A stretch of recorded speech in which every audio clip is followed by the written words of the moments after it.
Yes, yes, minority leader. Mr. Speaker, the literalist interpretation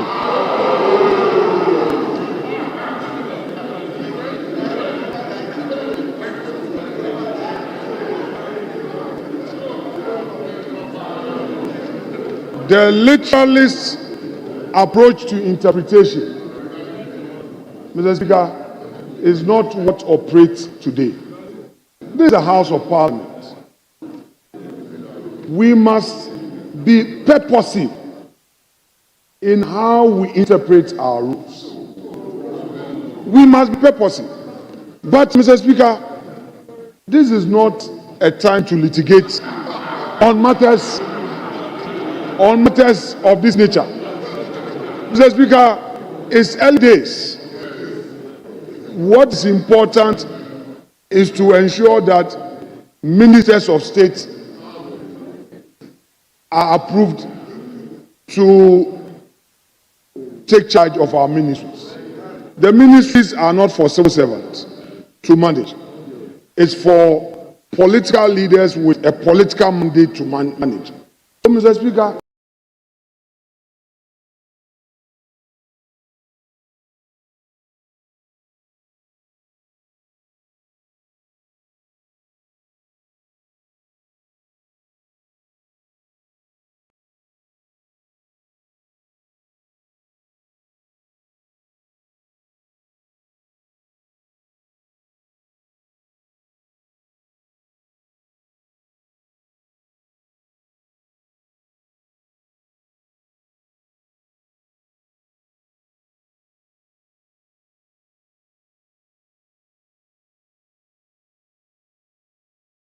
this is a matter that would revisit.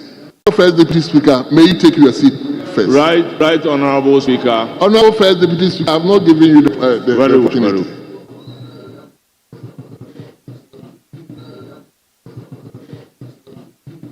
Honorable members, I believe the first timers are monitoring.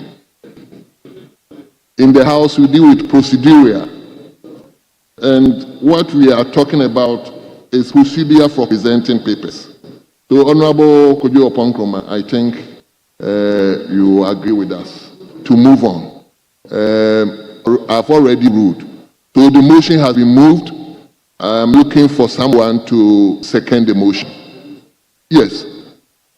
Honorable Deputy Majority, are you seconding the motion? No, if you are not seconding the motion, I'm not giving you the floor. I want someone who will second the motion. Yes, Honorable Afenyo, you may second the motion. Mr. Speaker.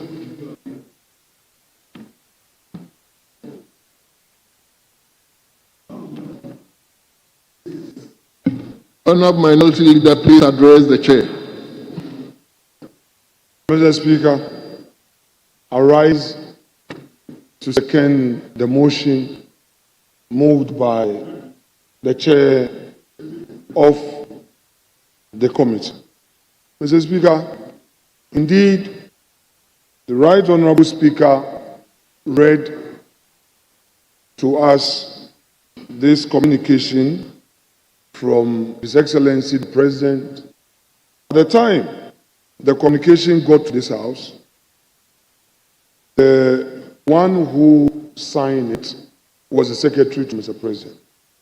The Speaker, at the hearing, the matter was raised, and I must state for public records that His Excellency subsequently brought a letter signed by him himself, and that put that matter of constitutional procedure of a sort to a peaceful rest.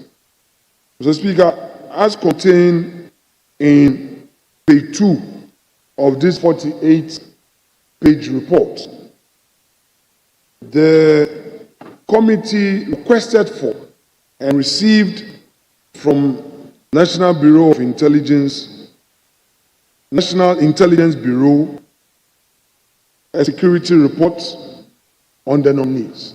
And I must say that all three reports proved favorable. We therefore proceeded to hear them. Mr. Speaker, first on our respected colleague, the Majority Leader, Dr. Kassiel Ato Van Forsen. He distinguished himself. The necessary questions were asked him. He explained to the best of his ability.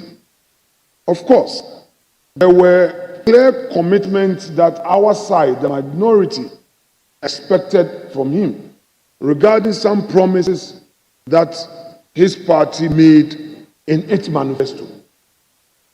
These we expected him to have given us clear, straightforward answers. But, Mr. Speaker, he coming under the fact that he's not been to the ministry and there's need for some consultations was open in his answers. Mr. Speaker, this House will hold his feet to the fire by demanding answers from him even as he assumes that high office. Mr. Speaker, we're also not too sure about his designation. The executive instrument establishing the ministry talked about Ministry of Finance and Economic Planning, whereas the letter to us referred to him as the Minister of Finance designate. So I believe that that is a matter that has to be done because it's a constitutional matter that I believe that the President may have to look at. Mr. Speaker, this government has made a lot of promises that it is going to repeal some taxes at our ports. You know, those port taxes have still not been repealed, but we can understand because they don't have a Minister of Finance. We can understand that because they have not presented their first budget. But at least we expect them to make a public commitment. To make a public commitment that indeed, given the opportunity, they walk the talk. Importers are anxious. They are expectant. They want to see taxes and levies reduced. They want to see taxes that you call obnoxious taxes repealed. You promise them great reliefs. Those importers are expectant. Mr. Speaker,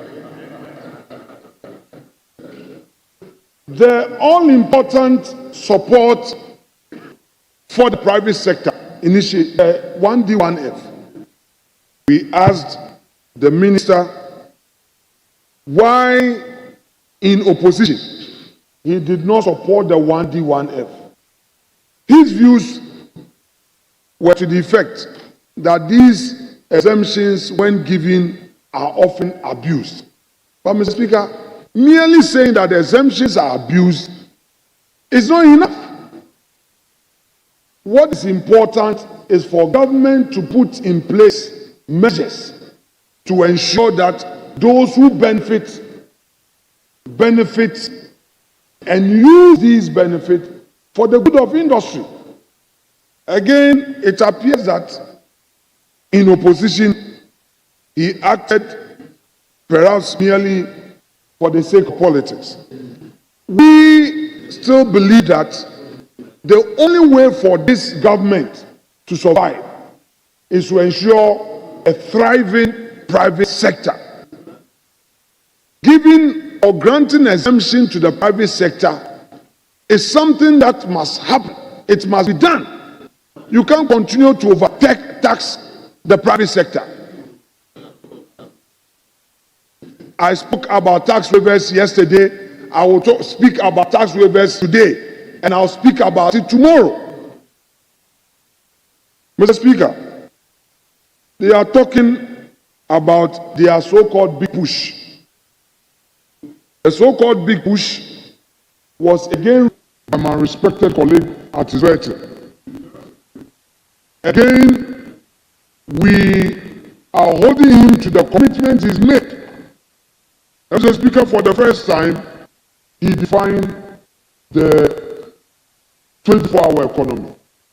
All these months that they were talking about 24-hour economy, there was total confusion. He now says that the 24-hour economy is only going to look at the real sector of our economy. So we are looking at the manufacturing sector, the mining sector. He said so for the record, and he's been captured. If you read page 9 of the report, I have the 48-page report. I have it with me. And that is what he referred to, that the 24-hour economy is going to concentrate on the real sector. I am sure that if this concentration is done, yes, this year, funding government machinery, he said the implementation of it, he's talked about it generally. Mr. Speaker, if they really implement the 24-hour economy, we will not be seeing desperate youth on our streets. We will not be seeing desperate youth invading people's company premises. We will not be seeing violence. We will not be seeing unemployment at high levels. So, Mr. Speaker, we look forward to the resetting agenda that my respected colleague talked about. But, Mr. Speaker, he is a member of this House, a fourth termer. He has distinguished himself, fifth termer, sorry, Honorable Makofi, thank you. No, my senior. Yes, he's my senior, that's correct. Though we agreed to enter this chamber the same year, I was not fortunate. I lost my primaries by a single vote and had to go back to the assembly to go and contest again as an assemblyman and to become a presiding member and catapult myself into the chamber 4 years after. So I agree. Abi is my senior in this chamber. That's fine. Mr. Speaker, I have absolute confidence in him that being a young man, he is 46, he served as a deputy minister, but what he told me during the inauguration, here was a young man who came into the chamber and was seated behind the pillar. Nobody saw him. Nobody recognized him. He didn't even qualify for leadership of committee. By the grace of God, industry and patience,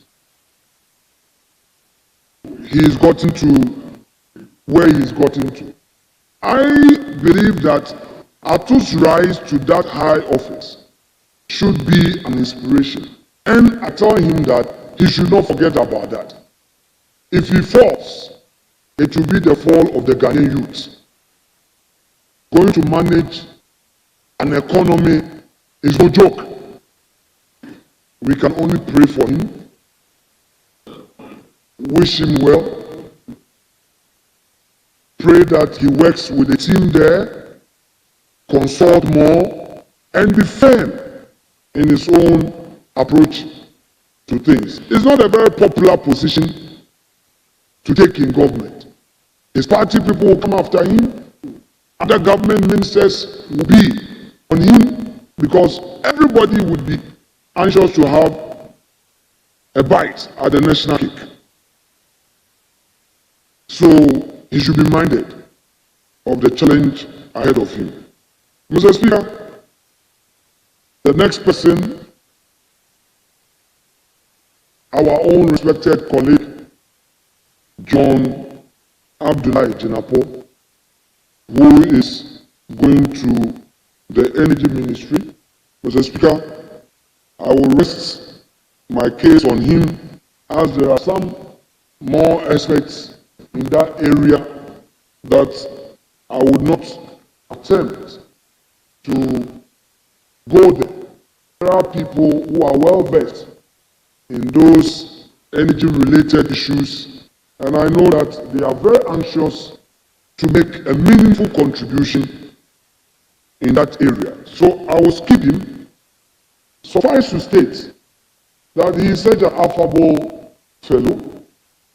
If we look at his family, his brother is with us.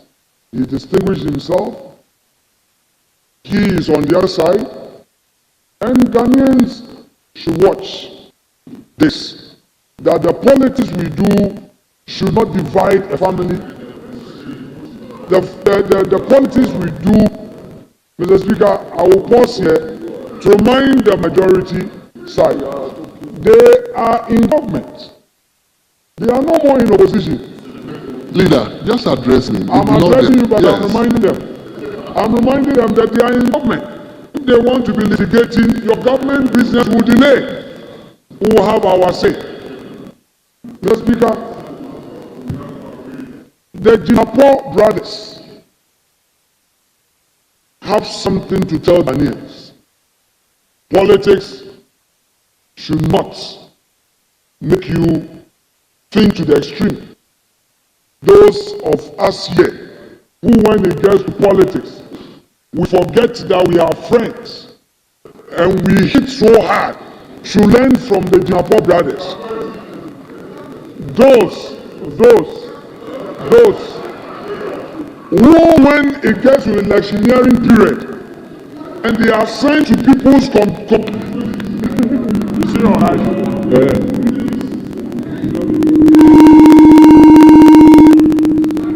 Unacceptable, and they proceed, and when they finish, they come and pretend like they are brothers.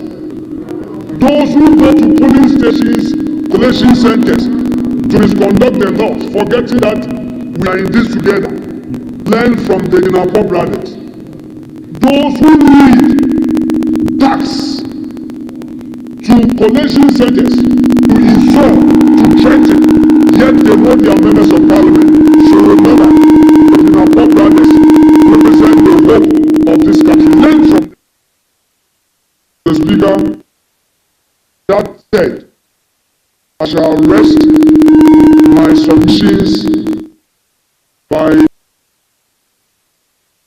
rest my submissions by having a bite on the nominee, Dr.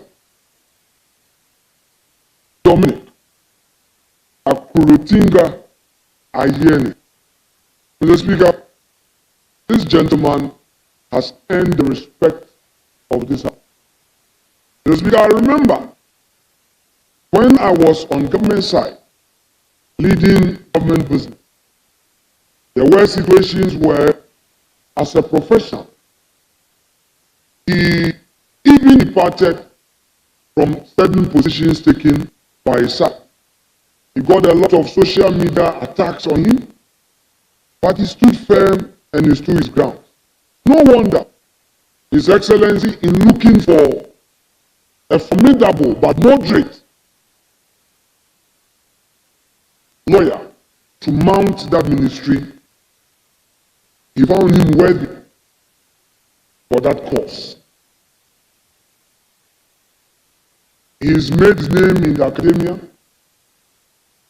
In my early days of practice, there was one case I relied on to make my bail applications and to defend my client, the famous Tagore versus the Republic. Mr. Speaker, the Tagore case was a case that no lawyer wanted to venture. Tagore was jailed with others, and lawyers felt that it was a radioactive substance. This was a man who took the judgment of the High Court, read through it, and took up the appeal.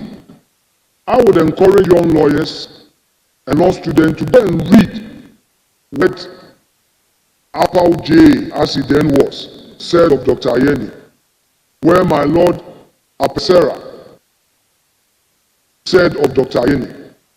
He distinguished the law and set us on a new era of criminal jurisprudence. And that has enriched the law in the area of criminal justice. All these go to his credit.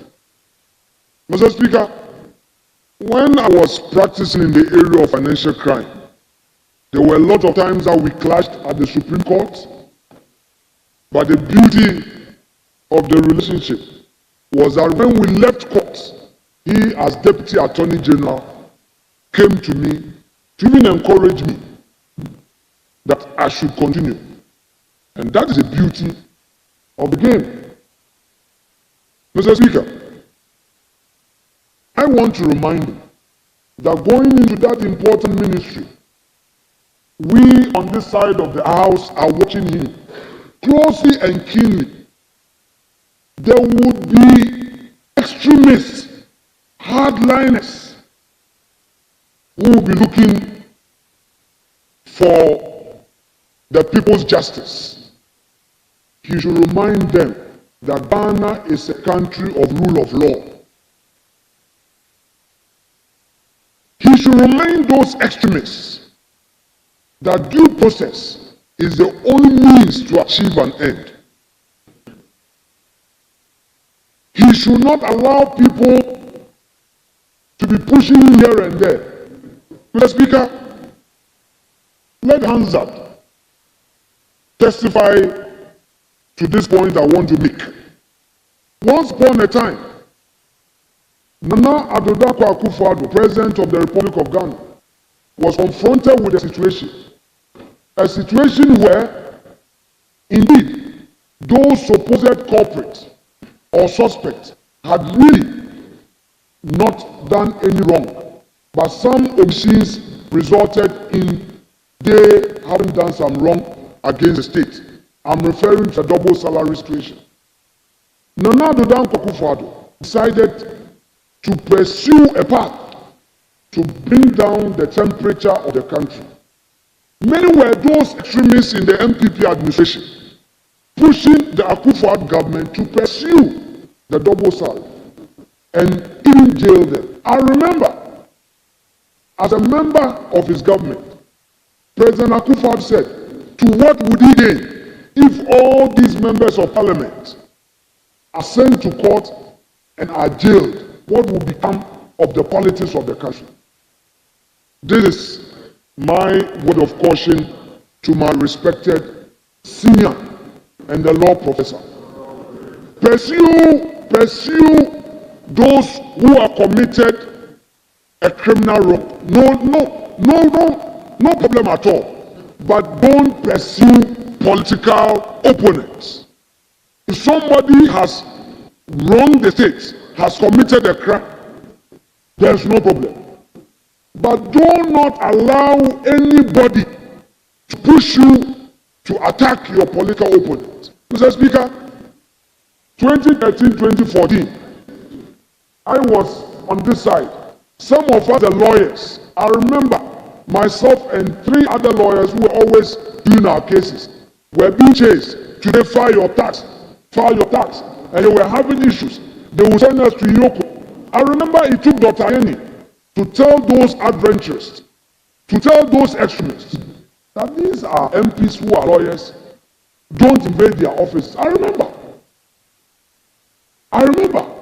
There are always extremists. No. There are always extremists who will be chasing you, the Attorney General. Go after your opponent. Let us make getting into government attractive and getting out of government also attractive. Yes. Don't let us create an impression that we get into office only to focus on so-called political opponents. I'm coming to oral. Mr. Speaker, that so-called committee claiming to be going after loot must be cautioned that committee is unconstitutional and illegal. And I pray that my respected colleague, Dr. Ayeni, after taking office, will review the activities of this illegal, unconstitutional body, bring things to order, and allow the state institutions, clothed with a mandate to investigate, to follow due process, investigate, and prosecute if necessary.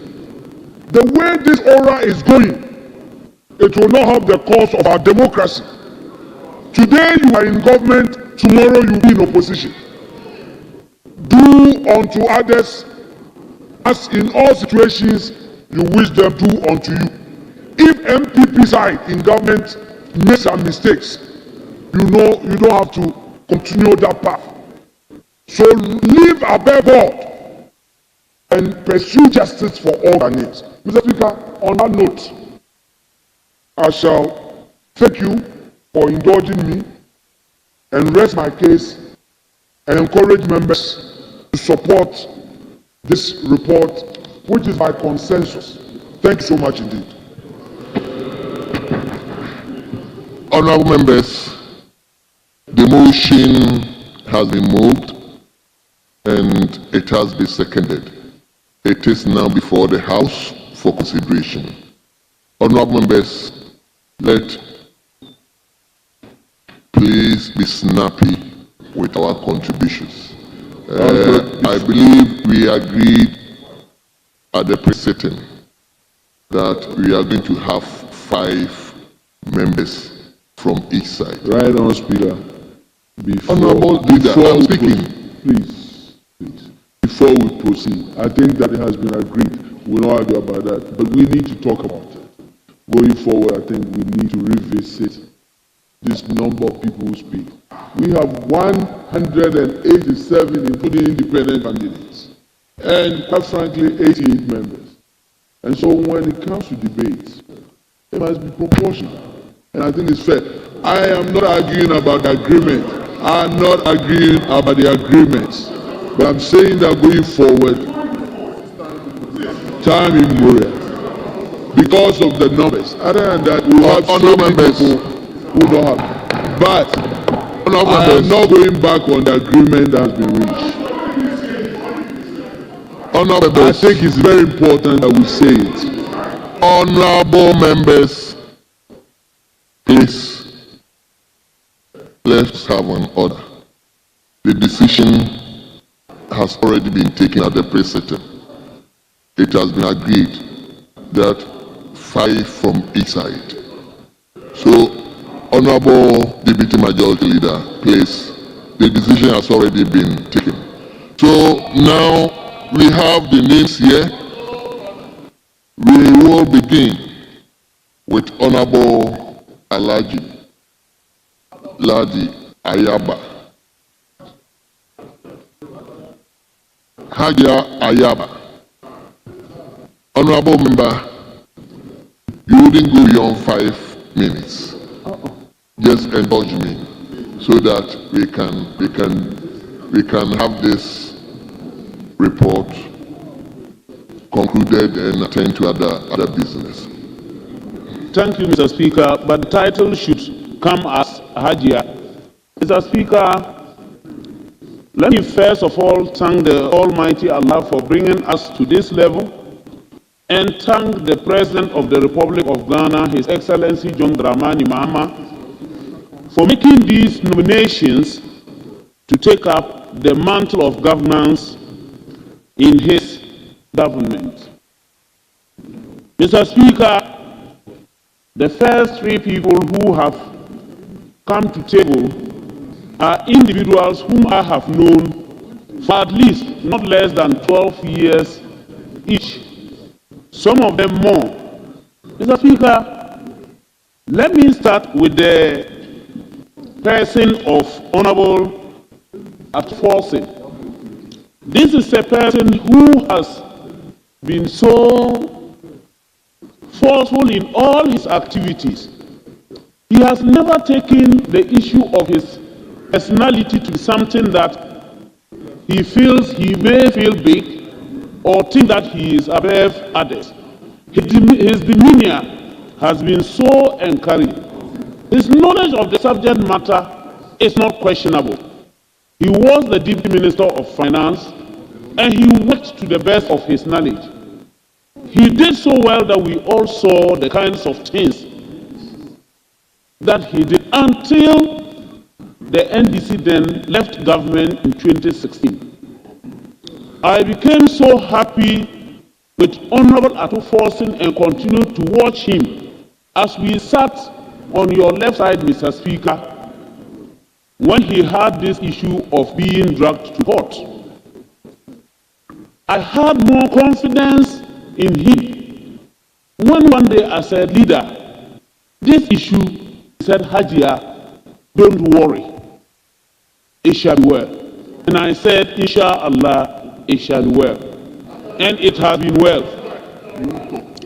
Mr. Speaker, this is the same man who has been nominated in the vetting committee. His responses left no stone unturned. He did so well. I just sat and watched him. And there was nothing I could say or think about than to wish him well. Because I know he has that good knowledge. And I know he will deliver. All we need is for us to work and work well and ensure that he delivers for the good of the people of Ghana. Mr. Speaker, from what I have said, you realize that his capability is not questionable. Scrapping of taxes, people have spoken and said time again, especially about the almighty e-levy. The e-levy doesn't only affect those that we think it's affecting, whereby maybe we those here do not care, but I can assure you that it affects us because there is time that your own constituents, in sending money to their children or relatives, will complain to you about these taxes, which are, I would describe, a nuisance tax. It has been a big worry, and I'm so happy that he mentioned it and has reaffirmed the president's position that that tax will be scrapped. And I think that is a kudos to us of the NDC for thinking so well about the good of Ghanaians. Mr. Speaker, tax exemptions came to the table time and again. Many times we have to go through the exemptions and ensure that we took out some of the items that were locally manufactured and yet were being brought and put amongst these items that needed to be exempted. And that was very, very worrying. Most of the taxes we need to relook at and ensure that items, especially those that can be gotten locally, should never be part of any exemptions. Mr. Speaker, I will not be done on the issue of Honorable Ato-Forson coming up to support and lead when it came to these exemptions, when we had taxes that needed to be exempted, when even those factories were already in existence. We ensured that it never happened. And I believe that he is going to continue in that dimension. Mr. Speaker, I wouldn't like to talk so much because I know you have already spoken about time, and there are many others who are yet to come. Honorable Ato-Forson, I wish you the best in your office, and I hope and pray that you are able to work and work as you have always been to the benefit of us all. Not only NDC, not only MPP, to all Ghanaians and to the world at large. Mr. Speaker, Honorable John Abdullahi Jinapor, who has been presented as the Minister Designate for the Ministry of Energy, is one anybody at all would like to interact with. He is so highly sociable, very lively, outgoing, a person who is always ready to share knowledge, always ready to listen. And he is so good in his area of study, said that when he gets up, when we were in opposition to talk about the energy sector, you had nothing else to do than to listen and listen carefully to him and learn from him. Mr. Speaker, during the vetting, you could hear the truth and nothing but the truth that he had to say. He knows for himself that it is a sector that he shouldn't play with, and which he did. Mr. Speaker, immediately after the vetting, he had to come out to talk about the issue of some energy deficits and how there was the possibility of us having lights out, which we don't want to hear about. And when he was questioned, he said it and said it as it is. He wasn't saying it because maybe he was interested in just talking for himself or giving himself that accolade. No, he said it as it is. And he said, Honorable, hold on. Yes, Honorable Mr. Speaker, Yes. we have a report, a 48-page report Yes. on 3 ministerial nominees. Yes. We have 25 members to contribute to the report. Yes. The appointments committee has to go back and vet 2 other nominees. I beg of you to please regulate the time so that members will have the opportunity to make their contribution to the motion. That's my pleasure. Well noted. Honorable Larry. Yes, Chairman of the committee. Mr. Speaker, let me also state that at the pre-sitting, it was agreed that member should not speak more than 5 minutes. That was the limitation placed at the pre-sitting. So, Mr. Speaker, we need to go strictly by it Very well. so that we can go and continue. So, Honorable Ladi, I think I pre-cautioned you and other members will be speaking that 5 minutes will be allotted to each member. So please. Thank you, Mr. Speaker. It's unfortunate. I thought it was a point of order on what I was saying. I didn't know it was the issue of time. But I would let it go with him. I can't talk much. But he will begin calling my name locally. Thank you, Mr. Speaker. So, Honorable Abdullah Jinabo, John, congratulations. I wish you all the best. And I hope that we continue to have lives on. Mr. Speaker, my own brother, Honorable Dominic, has been one of the persons that I have always liked to talk to, and I go personally to discuss issues with him because of his demeanor. He is so diplomatic. He is said that he will go on to let you understand why he goes a particular tangent. Honorable, and I please wish wind up for me. I wish him all the best. He knows what I am saying, and I know once he's been a deputy minister before, he's going to work better as a minister. My big brother, congratulations, and I wish you all the best, and take care of yourself. Thank you. Thank you very much.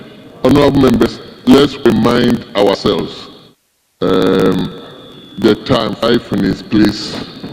It's not that we are cutting anybody short, but apart from this, we have other business that we will confront ourselves with. So please, let's respect the time. At times, it's not palatable to say, honorable member, your time is up, so please wind up or stop. But if I have to do that, I'll do that, please. Yes. Honorable member for Asante Akem Central. Thank you, Mr. Speaker. Mr. Speaker, I wish to first congratulate the nominees. Honorable Dominic Ayine is my classmate for 5 years at the Faculty of Law and the Law School. So I know him very well to be a man of his own word and of good integrity. Mr. Speaker, he's a very hard-working gentleman and a very brilliant young man. He's worked very hard to be where he is. When we came into politics, I thought he was not interested, but later he joined us, and he has been a good politician, having served at the ministry as a deputy minister before Ghanaians decided that he should go and rest.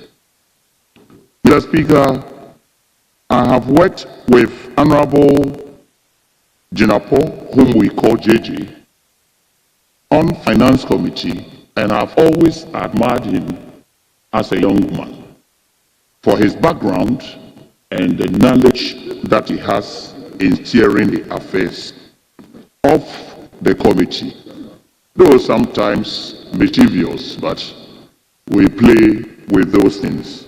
And then finally, I would want to also congratulate especially Honorable Kesolato Forcing. He's a fine gentleman. He has taught us a lot of things at the Finance Committee, and he has always lived by his word.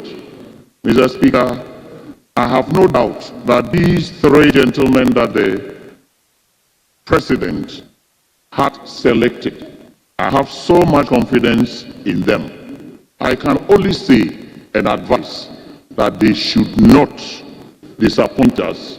They should live up to the confidence that we have in them in order that Ghanaians would benefit from the nominations that the President had made. With this, Mr. Speaker, I would want to again wish them all the best if they are given the nod in their new career. Thank you. Thank you very much. I believe we can all take heed with the time. Very snappy, and he was able to touch all the three. Indeed, was a teacher. So it is now the turn for a member for Cape Coast South. Honorable members have been given a list, so I'm just going by the list. How will you know? Yes, Honorable Ekit. Yeah. Thank you very much, Mr. Speaker, for the opportunity to contribute to the motion, item 10, 3 on the other paper.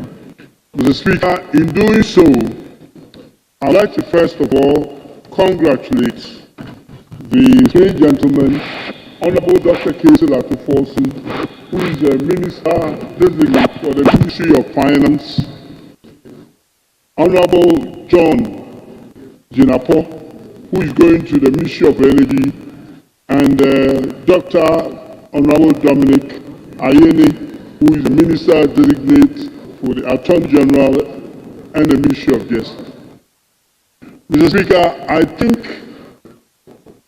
as a veteran, Honorable Atforson distinguished himself very well. He said all that he needed to say as a minister who is yet about to go to a ministry.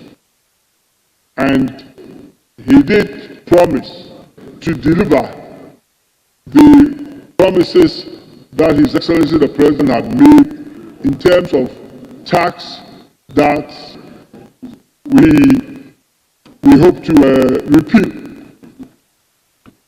Mr. Speaker, Honorable Atforson was at the Ministry of Finance as a deputy minister with myself over 8 years ago. He's been a ranking member of the Finance Committee for I think 6 or 7 years. So he's basically been following the Finance Ministry for at least over a decade. I have no doubt in my mind his ability to perform his duties as the minister in the times that we are in. And I wish him all the best, and I know that he will do well. We are all here to support him, to make sure that he succeed in this difficult economic climate that this country is seeing at the moment. Mr. Speaker, I'll move on to Honorable John Jinapor, a fine gentleman who is passionate about matters that involve energy. And I think he's followed energy matters for a very long time. I have no doubt in my mind that he's the right person to go to the ministry in these difficult times. With Dr. Dominic Ayini, my good friend, congratulations. The interesting thing is that all three gentlemen here have previously been deputy ministers of the ministries that they are going. So it shows clearly the succession plan that the NDC has in terms of promotion of people to positions. So the places they are going are not new to them. And I know that they will do well. We pray and hope that we all support them to succeed. With these few words, Mr. Speaker, thank you so much. Thank you very much. It is now the turn of Honorable Boama. Mr. Speaker, I had the opportunity to sit at the vessel, so I'm yielding to Honorable Kwabena Nkrumah. He is not on the list. Kojo is on, So, on the list. Honorable Member for Takoradi, please. Very well.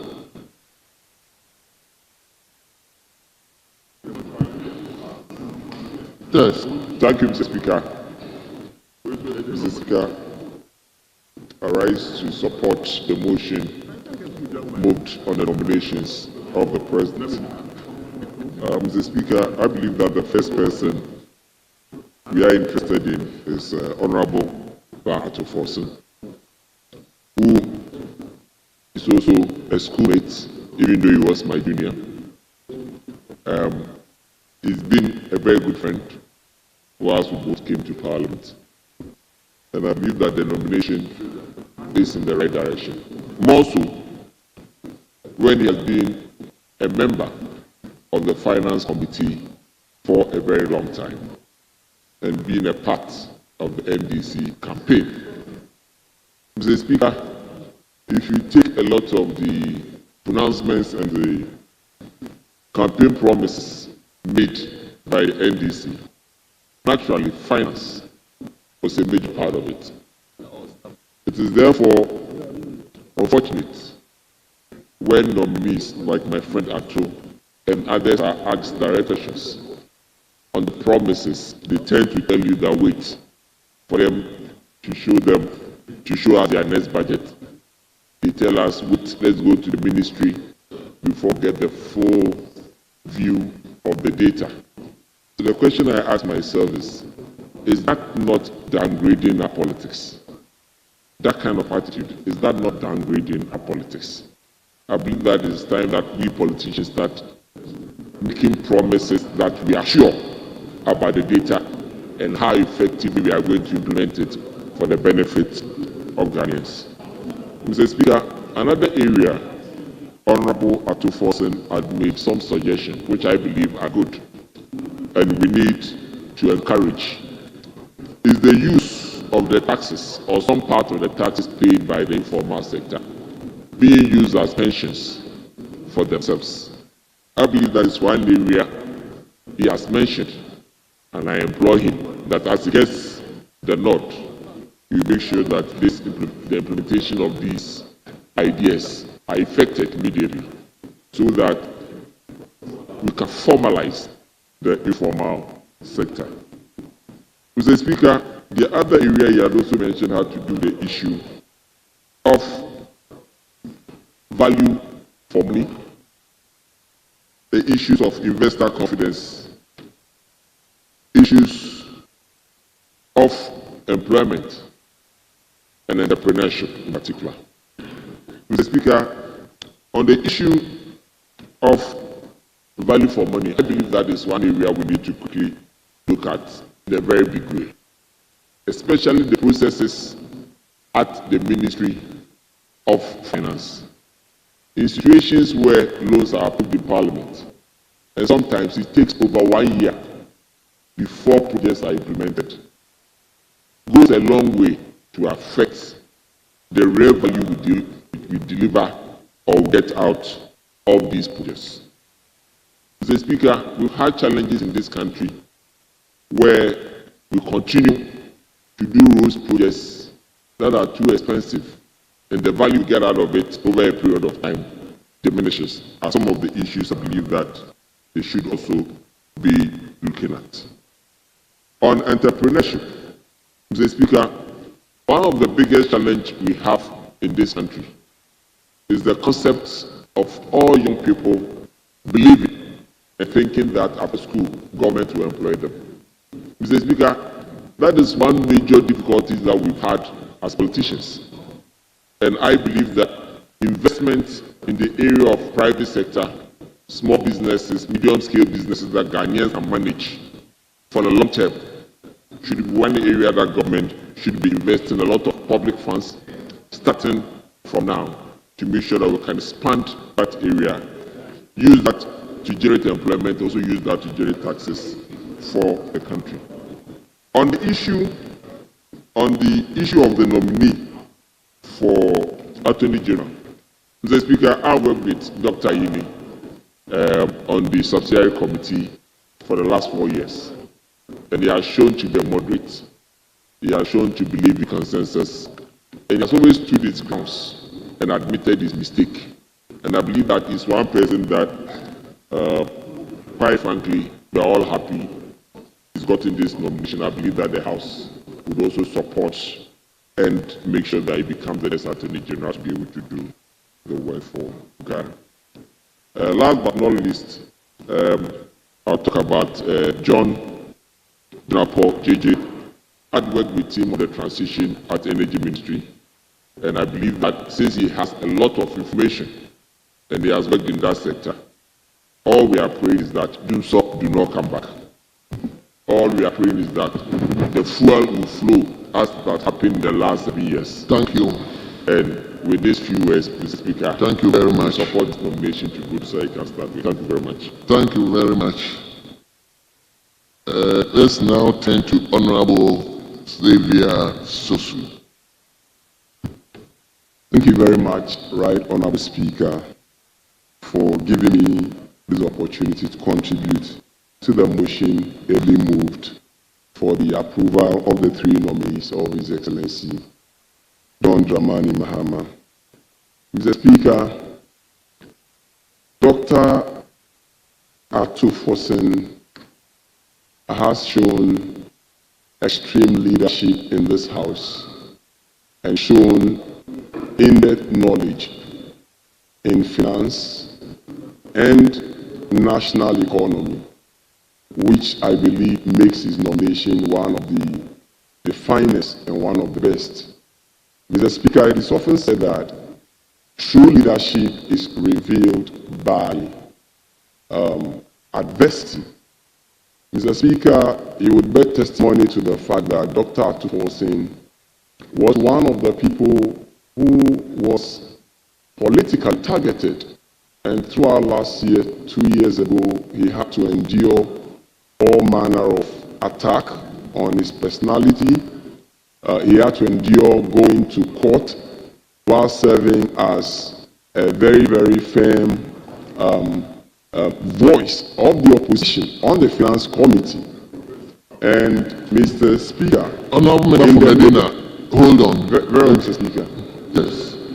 Mr. Speaker, I must sound caution. My friend said that Honorable Ato Forson was politically targeted. And I think this is not fair, and this is below the belt.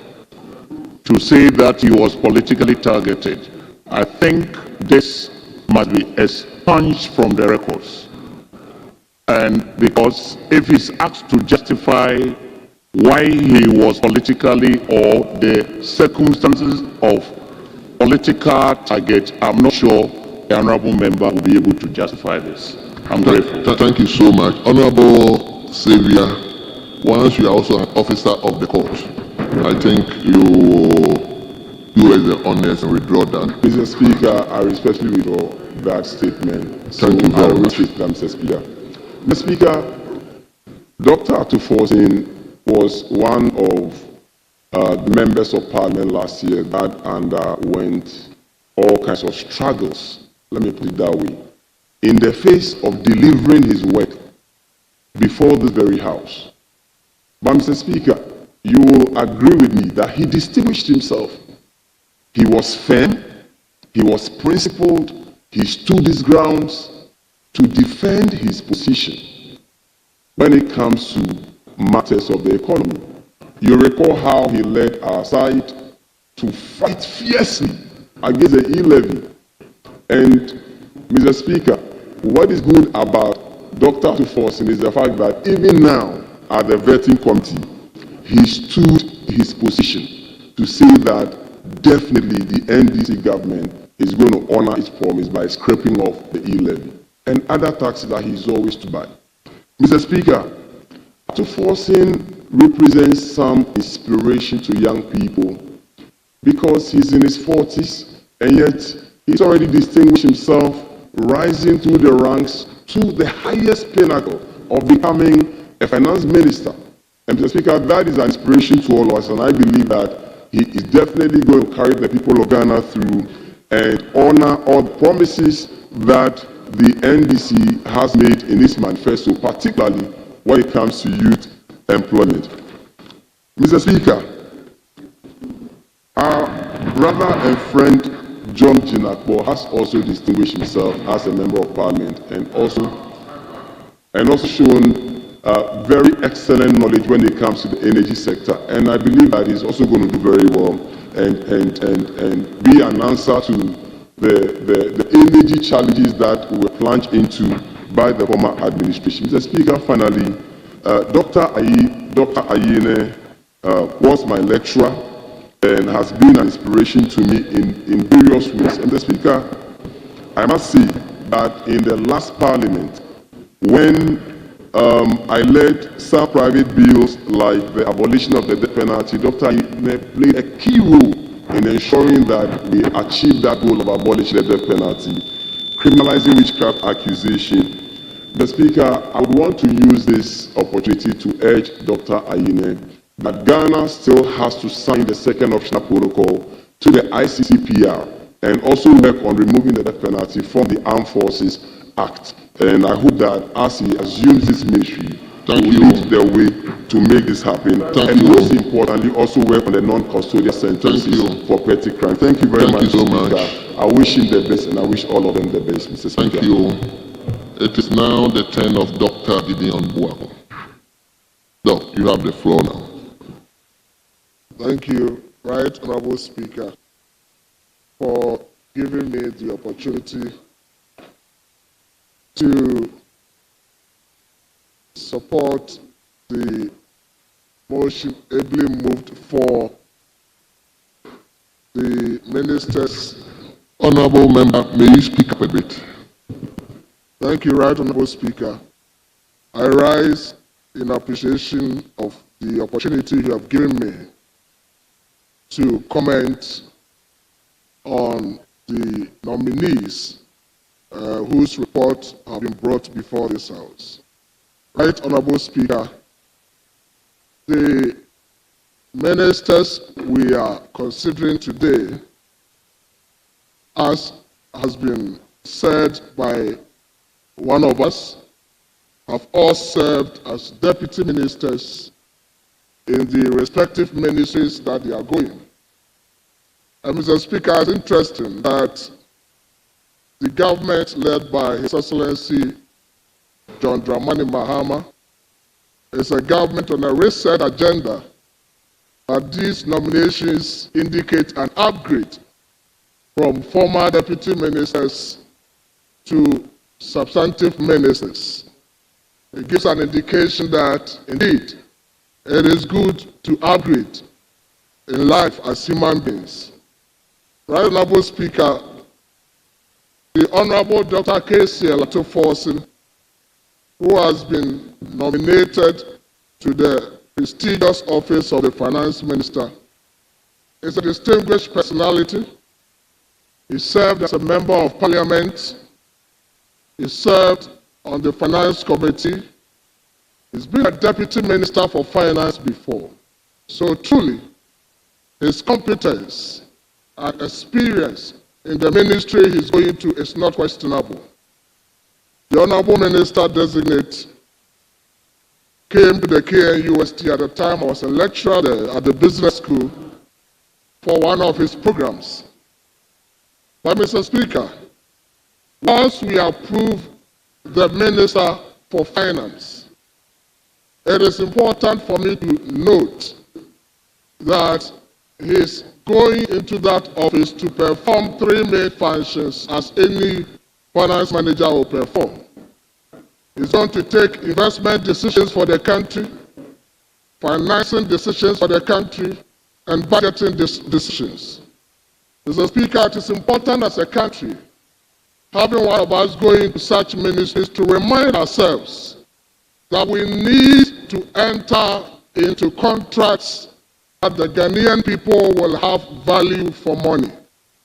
Recently, His Excellency the President met the President of the African Development Bank and put before them initiatives and projects that the government wants to embark upon. Mr. Speaker, we have been on this curve before, and Ghana in the past have procured some loans for infrastructure projects, and most of these loans have come at exorbitant prices to the Ghanaian people.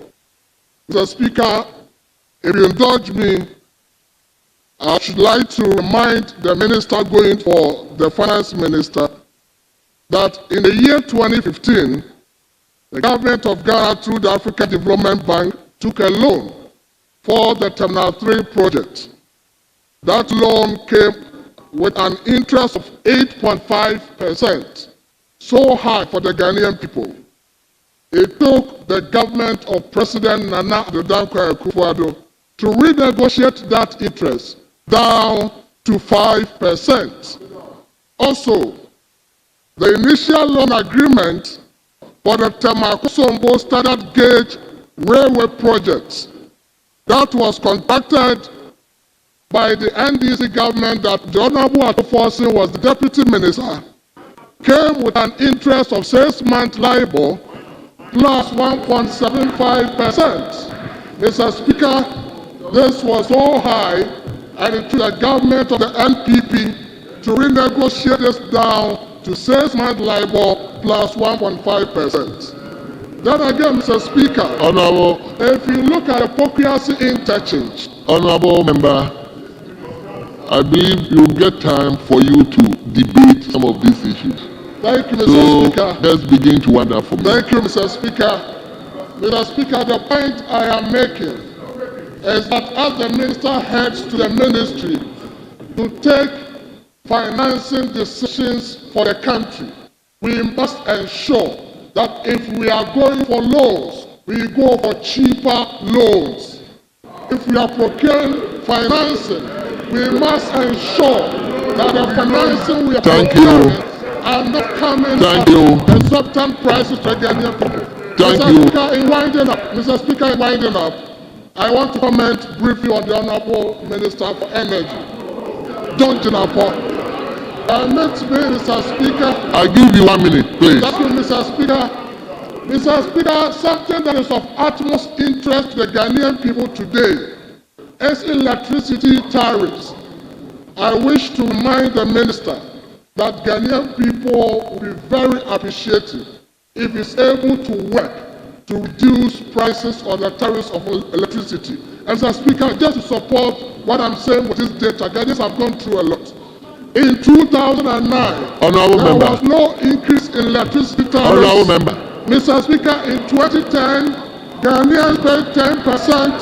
In 2011, 8.9%. In 2012, 7.4%. In 2013, Thank you. 58%. In Thank you. 2014, 28%. Thank you. Mr. Speaker, in the heat of doomsday, we were paying 90%. Honorable member, thank you so much.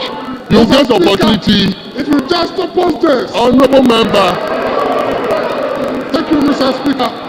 honorable member, Thank you get the opportunity one day Thank you, Mr. Speaker. so that I am you so can grateful for the give up opportunity your. given me. Thank you very much. Honorable members, please. Right, Honorable Speaker. I just want to Honorable advise. leader, is I want first to timer. advise. I want to advise. I just want to advise my colleague. I understand that this is a very exciting time for you, and that's why we were indulging you. But please, when the speaker asks you to wind up, please do so. It's very, very important. We work towards the speaker, and so when he tells you to wind up, please do so. Thank you very much. It is now the turn of Honorable Ampenyako Asujaman. Please. Thank you, Work around 5 minutes for me. Mr. Speaker. I'll try to do less than 5 minutes. No. I'm grateful, Mr. Speaker. Mr. Speaker, the announcement of the nomination of these 3 honorable members, Honorable Dr. Ato Forson, Honorable John Jinapor, and Honorable Ayini, was greeted by Ghanaians with a lot of excitement and approval. And in fact, it tells all of us that President Mahama has started getting things right. Mr. Speaker, Mr. Speaker, there is one thing that is common about all these nominees, and it is the fact that they are all being nominated to ministries that they previously worked as deputy ministers. In fact, Dr. Ato Forson was Deputy Minister for Finance, John Jinapor was Deputy Minister for Energy, and Dr. Ayeni was Deputy Attorney General. And this tells us something, that if you are given an opportunity and you work hard, one day you will be recognized. Oh, Mr. Speaker, Honorable Opal Kroma is harassing me. One day, you will be recognized and you will be elevated to higher heights. And so this is a lesson to everybody that any opportunity that you get, no matter how small it is, work hard and one day you will be rewarded. Mr. Speaker, their responses showed clearly that they are ready for the work and they appreciate fully the task ahead of them. In fact, Dr. Ato Forson stated clearly that he is going to walk the talk. President Mahama intends to walk the talk and to deliver on all the promises that he made to Ghanaians. I was so excited hearing him give assurance to the committee, through the committee to all Ghanaians, that in the next budget, Ghanaians will see the repeal of those taxes that we spoke against when we were in opposition. That e-levy will be abolished, that betting tax will be abolished, and others. Mr. Speaker, Dr. Ato Forson made rather an ambitious promise that he aims to work hard to bring inflation down to 8% plus or minus 2. Knowing that inflation had risen to over 50% under the previous administration, it is quite refreshing to note that that is one of his targets that will bring down inflation to a single digit. We know that inflation came down to around 20-something%. But if that is one of the targets of Dr. Ato Forson at the ministry, then it is very encouraging, and I believe all of us will work hard to support for the realization of this. Mr. Speaker, he explained the 24-hour economy, and contrary to what the leader said, that he said he is going to be only about the real sector, that was not his response. He said we will focus on the real sector. In fact, we, the NDC, have stated clearly that selected public institutions with large customers like DVLA, like the Harbour, like Passport Office, will all be under the 24-hour economy, and it will help create a lot of jobs for us. Mr. Speaker, Dr. Ayeni has demonstrated to the admiration of all of us in this House that he knows the subject, he knows law, and that when he worked at the Attorney General's office, he really learned, and he's going to bring that to bear in the execution of his duty. I admire Dr. Ayeni for one thing, that he is a very principled man. In fact, he took certain positions that were unpopular to those of us in his party, but he stood by them and said that with my background and everything, this is what I believe should be done. This is the man that is going to the Attorney General's department. And so when the minority leader was appealing that he shouldn't go and persecute political opponents and all that, I can assure him that the man going to this office is principled and he will do his work very well. Finally, on Honorable Jinapor, he's my friend. If I don't mention him, it will be fair. Mr. Speaker, Honorable Jinapor, someone I have worked with from the Finance Committee, has also demonstrated that he is ready to help us solve the energy challenges. He said something about power purchase agreements, and I was so happy with that response, because an erroneous impression has always been created that it was wrong for us to have take-or-pay clauses in power purchase agreements. But he demonstrated that even succeeding governments after him signed about 6 agreements that also included take-or-pay clauses. Thank you very much. So I encourage all of us to approve these nominees. Thank you, Mr. Speaker. Thank you very much. It is now the turn of Honorable John Dahu.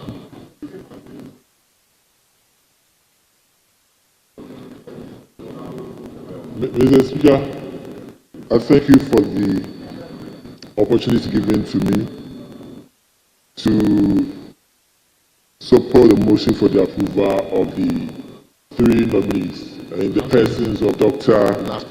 Dominic Ayeni and Honorable Kesula Tuba-Forson and Honorable John Jinapor. In the case of Honorable John Jinapor and Dr. Ayeni, I had the opportunity to put some few questions to them during the vetting. I believe their answers to the questions are out there. I believe the jury is still out there on whether their answers were satisfactory or not. But Mr. Speaker, I did not get a chance to ask the Finance Minister nominee 1 or 2 questions that I had, and I want to bring that to the fore. Mr. Speaker, when the Finance Minister nominee, Honorable Dr. Atuba-Forson, appeared before the committee, he presented a CV which I went through. Mr. Speaker, when I went through the CV, I saw that the Honorable Finance Minister nominee has stated that he was once a director of a company called Protect Integrated Services Limited in the UK. Mr. Speaker, when I tried to search on the company, I realized that honorable nominee's dates in which he claimed he was a director showed that he said he was a director from 2003 to 2005. The search at the UK's company registry, which is on the internet, shows that that company was actually set up in February 2005. I also realized that when you go through the company's record, Honorable Minister nominee's name wasn't there as a director, contrary to what he has stated on his CV. And the search also showed that that company was liquidated sometime in 2009. I mean, this is going to be a minister of finance for the country. And I was wondering how somebody who is going to run our country will become a director, who's going to run our finance ministry, was once the director of a company which has been folded up. And then the fact that the date in which he claimed he was a director clearly shows that he wasn't a director at the time. He was a director. The company was actually set up in 2005 when he said he was a director in 2003-2005. So, Mr. Speaker, if it's a mistake, we would like to have the Honorable Minister to come and clarify that. Hold on. Yes. Thank you, Mr. Speaker. Yes. So, Speaker, the practice in the UK is that when you are going to start a business, initially you don't register it. There are few businesses that start as registered businesses. You start under a concept known as trading as. So you trade as a particular name and you do business until the business is well established to a point where you can now go and formally register that name as the business. Speaker, no. So he started trading as that name and worked for about 2 years, after which he then went and registered the company. The records are there. You don't understand the concept, you can Google it. Trading as, and you will see it. That is a very common practice that is encouraged in the UK. And so this business was conducted in the UK. And that is how it started. That is why at the point that you are talking about, it wasn't registered. But it actually was an existing business. Go and check. Just Google it. Google it on your phone. You will see that in the UK, it is a common and accepted practice. Thank you, Mr. Speaker. Mr. Speaker. Yes, Honorable Darko, you may conclude. Mr. Speaker, first, but the point of clarification. No, I'm not giving you a question. Mr. Speaker, that's a clear misinformation to the House, Mr. Speaker, on UK company law and practice. Mr. Speaker. Hold on. Let me give the opportunity to the chairman of the committee. Right, Honorable Speaker, thank you for giving me the opportunity. The Speaker, it is observable from the fact that members get up without catching the eyes of the Speaker. Then they will put on the microphone. Mr. Speaker, they have gone through an orientation. So this habit can no longer be entertained in this House. So once again, members should take note that by practice and convention in this House, you get up until you catch the eyes of the Speaker. You do not put on your microphone. It's not looking good. We've gone through the orientation exercise with them. So I don't want to see this reoccurring. Thank you very much. Yes, Honorable John Darko, you may continue. Honorable Speaker, so I was saying the company, the registered company that we know, which is the Protect Integrated Services Limited, was registered in 2005. I don't care what my learned colleague on the other side is saying, that you have to operate the company at a particular or for a particular period before it is registered. I think that it is inaccurate. What we are dealing with is a registered company, and that is what he has provided to this House and the people of Ghana, that he was a director of that company, Protect Integrated Services Limited, from 2003 to 2005. It is a mistake. You should come to this House to correct it. This is a House of record. He is going to be the Minister of Finance, and it is important that some of these are corrected. Mr. Speaker, on that I yield. Thank you. Thank you, Honorable Member. You take the last from the majority side, from Honorable Yusuf Suleimana. Mr. Speaker, I'm very grateful for the opportunity to contribute the motion that is before us this afternoon. Mr. Speaker, indeed, the three gentlemen that have been nominated and vetted are really assets to this nation. Mr. Speaker, we all know Honorable Atu Fortin. We are aware of his humility, somebody who is very focused, very diligent, and very knowledgeable. And this was demonstrated when he was vetted. His responses were asked. The Speaker, when he was asked on the issue of tax exemptions, it was clear that we should give tax exemptions to companies that really deserve this, and that we should be fair in giving out these tax exemptions. And that, for me, is something that we all have to take into consideration. And this is a person that needs to occupy this very important position so that he will demonstrate fairness and not to be biased. Mr. Speaker, let me also touch on my own brother, my younger brother, Honorable John Abdullahi Jinapo, a young man with vision, a young man who has demonstrated competence, a young man very knowledgeable when it comes to energy and finance, a young man who is able to give us assurance that Dumso will be a thing of the past. We have just inherited Dumso, something that the John Mahama administration had worked to resolve. We inherited it from you. And this young gentleman gave us the hope that Dumso will not resurface in this country.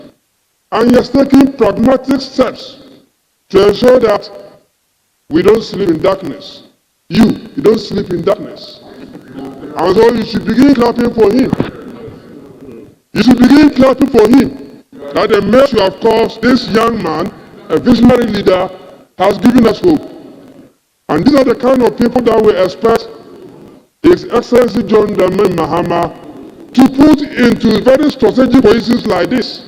And so I call on you unanimously to approve these men of integrity so that the men that were inherited, they will be able to resolve that for us. Mr. Speaker, lastly, I don't want to take so much time. Lastly, Honorable Dominic Ayeni. When the name is mentioned, people shiver. This is a man that we all know. His credibility level is high. You can compare him to other outgoing attorney general and what have you. You can compare them and you see a difference. Mr. Speaker, Honorable Dominic Ayeni, a lecturer, an experienced lawyer, but some of us seated here are even his students. I can see some of them seated there and listening. This is a man who taught you, and you know his worth.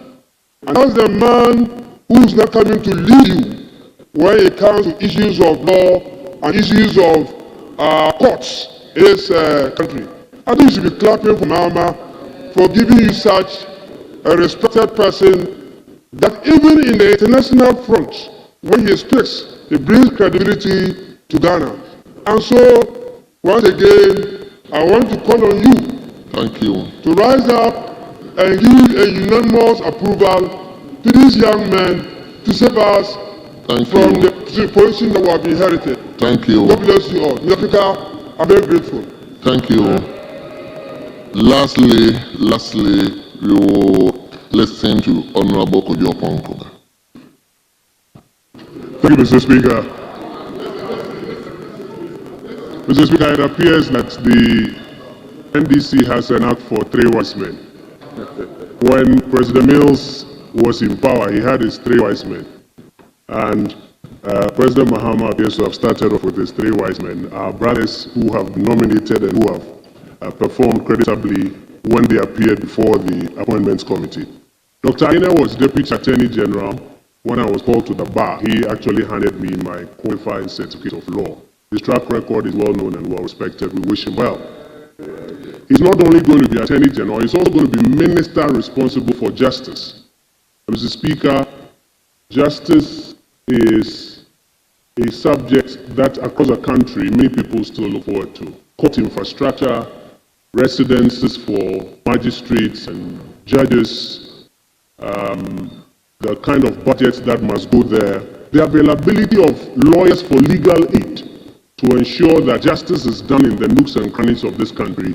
These are things that we expect Dr. Ayine, in addition to other functions, to pay attention to, and wish him well. Mr. Speaker, the Honorable John Jinapor, our brother, is well versed in the subject of energy and finance. He has offered a lot of explanations about take or pay and things that have gone on in the past.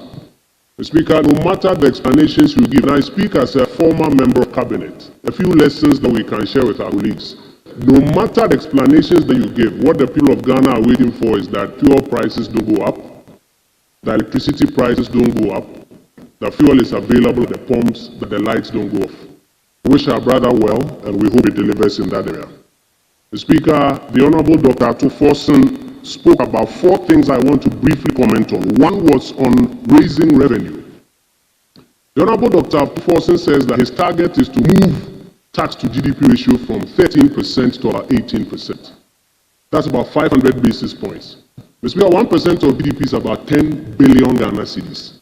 So to move it from 13 to 18 is about 50 billion Ghana cedis.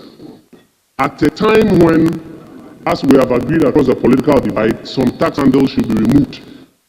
E-levy, COVID, betting. E-levy and COVID alone, nothing less than 20 billion. So what he's promising us is that he's going to take away about 20 billion from the revenue handles, but still grow it by another 50. We are hoping that he will do that without introducing new taxes or renaming some of the taxes. And whatever he will do in that area, we will support him and help him. If it works well and Ghana moves to 18% of GDP, it works well for all of us. Mr. Speaker, he spoke about expenditure cuts and says that he's committed to it. On this side of the House, we had already advertised that we are looking forward to about a cut of 3% of GDP. So we'll be looking forward to expenditure cuts that he will present in his first budget, and we'll help him to achieve it. However, Mr. Speaker, whatever cuts we do, we should ensure that quality of projects are not being sacrificed. We should expect that ongoing projects that are delivering value to Ghanaians are not sacrificed. Yesterday, the Honorable Agboja at his vetting mentioned that commitment on roads is about 100 billion. That means about 100 billion worth of road projects ongoing. These cuts, we are hoping, will not lead to a stop of the major critical road and other infrastructure projects across the country. Mr. Speaker, the third thing he spoke about, which I want to briefly comment on, is debt management. That under his administration, they will do better in debt management. At the same time, he's considering taking some more money from the IMF. That's not a grant, that's debt. What is that debt going to do? Worsen our debt situation or improve it? So, Mr. Speaker, we'll be looking forward to these things and helping our brother to achieve those objectives. And finally, the respected minority leader drew attention to the fact that when the president issued the EI on the ministries, he said Ministry of Finance and Economic Planning. But when he issued the communication to the speaker, he said Minister responsible for finance. We will urge our brother to avoid the trap of creating the impression that he is responsible for the economy. The minister responsible for fiscal policy, the minister responsible for finance, like my brother Riggett knows, is the minister responsible for fiscal policy, not the whole economy. There are external economic developments that he doesn't have control over. There are things happening in the monetary policy space that he doesn't have control over. There are real sector economic issues in other areas that other ministers will be taking decisions and impacting the economy. He doesn't have control over that. So from our lessons, we wish them well. We will give them all the support that we can. If it works well for all of us. And with these few words, Mr. Speaker, we will support the motion that the brothers be approved to take up their position. I thank you, Mr. Speaker. Thank you very much. Honorable members, at the conclusion of the debate,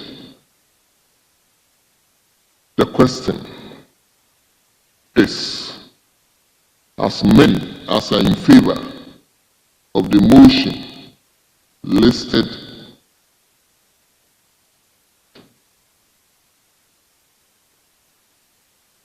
(13)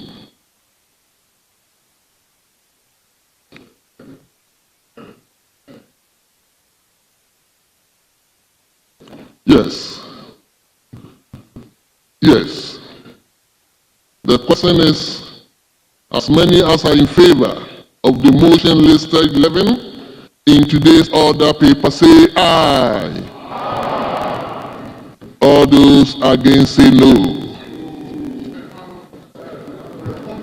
Honorable members, it is obvious the ayes have it. The motion is hereby adopted. And that this Honorable House has adopted His Excellency the President's nomination of Honorable Dr.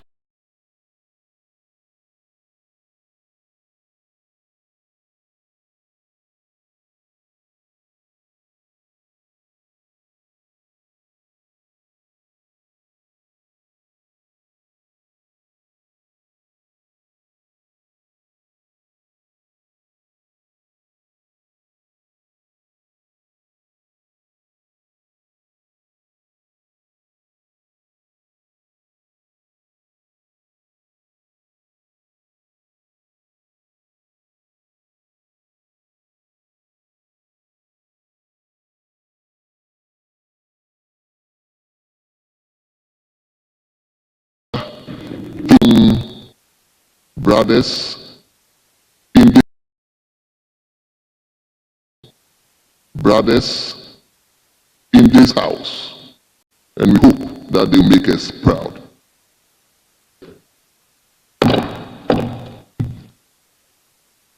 Yes. Honorable First Deputy Speaker. Mr. Speaker, thank you for the opportunity. As the mover of the motion, I want to use the opportunity to thank the appointment committee and the entire House for adopting the report of the unanimous decision of the committee by consensus. Right Honorable Speaker, on behalf of the nominee, I sincerely thank the entire House.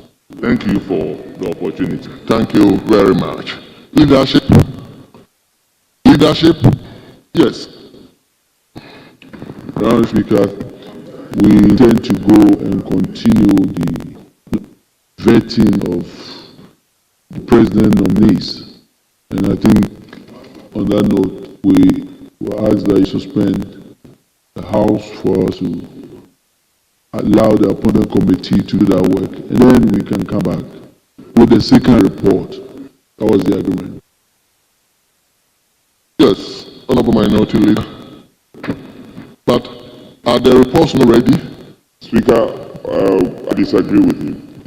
Respectfully, I disagree with you because we had conclave, and Speaker, two very important statements have been admitted. And it's important we allow members to read their statement.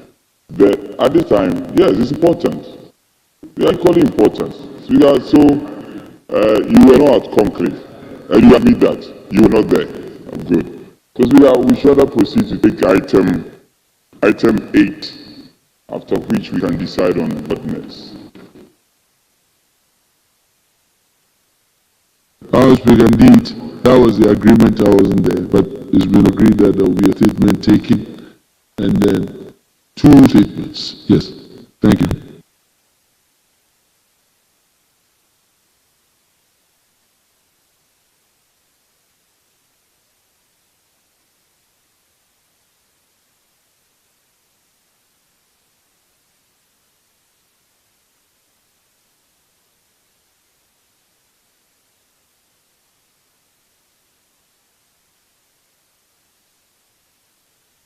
Well, honorable members, let's turn to page 2. Page 2 in today's order paper. Page 2. Item listed 8, statements.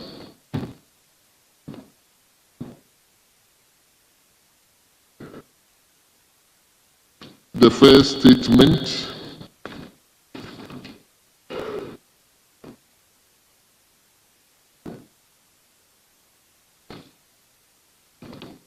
is from our colleague from Suhum, Honorable Bequin Frank Asiedu. Mr. Speaker, Yes, let's hear you. I was going to talk about the topic, but I can't see the headings well, so you can go ahead. Mr. Speaker, I am honored to join my colleagues in congratulating you on your re-election as a Speaker for the 9th Parliament As For the fourth. Deputy Speaker. Yes, of go on. for the 4th Republic, and do welcome you back to the Speaker's chair. Mr. Speaker, permit me to also thank the illustrious sons and daughters of Suhum constituency for electing me into this August House, and I promise to serve them in dignity and in truth. Mr. Speaker, I am fortified by Orders 93 and 67 FF, and to thank you for the opportunity to highlight a matter of growing importance in global public health, namely the human metapneumovirus HMPV, and how Ghana can strengthen its surveillance and preparedness efforts in response to this virus. HMPV is a respiratory virus known to cause symptoms often to the common cold, including a stuffy nose, cough, shortness of breath, sore throat, fever, and occasionally rash. While HMPV typically presents with mild illness, it can be more severe in young children, adults over 65 years, and individuals with weakened immune systems, which can result in mortality. It mirrors some of the symptoms we observe with COVID-19, underscoring why testing and proper diagnosis are essential. HMPV spreads primarily through respiratory droplets, via coughing, sneezing, and close physical contacts such as shaking hands, hugging, or kissing. It can also be transmitted by touching objects or surfaces contaminated by the virus, and then touching one's eyes, nose, or mouth.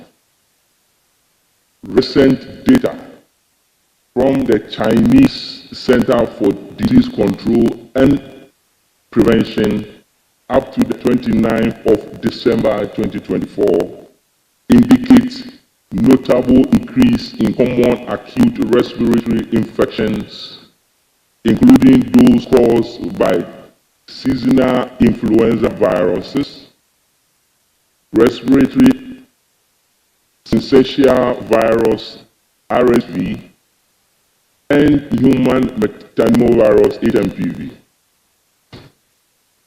This trend serves as a warning sign for countries around the world to enhance surveillance and be ready to mount a timely response. Ghana must draw on the lessons we learned during COVID-19 to protect our population. We must draw on the experience of His Excellency Nana Addo Dankwa Akufo-Addo and Dr. Mahmoud Bawumia's administration. These included the critical role of robust surveillance systems, widespread testing, clear public health communication, and the readiness of healthcare facilities to respond to spikes in respiratory infections.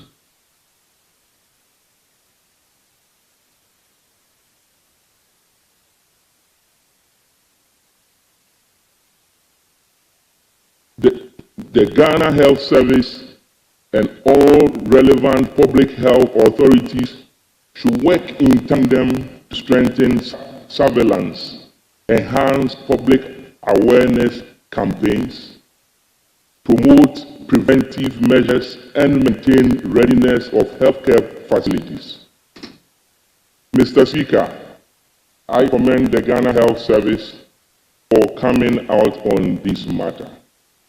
I therefore draw government's attention to this and to further advise it to give these state institutions the needed support to be able to handle the situation.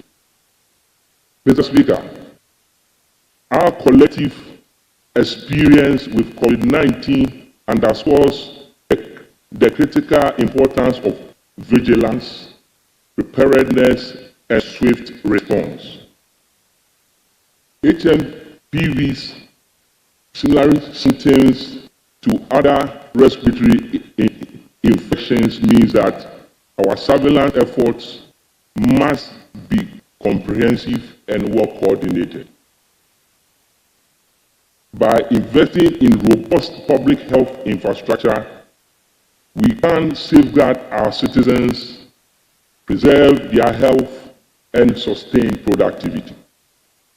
Mr. Speaker, it is incumbent upon us to assure the Ghanaian public that we stand ready to address any emerging threats to our nation's health with appropriate planning, clear communication, and collaboration across sectors. We can effectively manage HMPV and any future respiratory viruses as we think globally and act locally. Our people deserve a health system that is resilient, proactive, and committed to protecting the well-being of all. Thank you for your kind attention. Honourable members, I have another statement. I want us to take that one as well. Then I'll invite members to contribute. You may decide to contribute to which one you are interested in. So let me invite Honourable Member for Medina to also read his statement on Ghana's leadership in ensuring the full implementation of the Africa Continental Free Trade Area Agreement.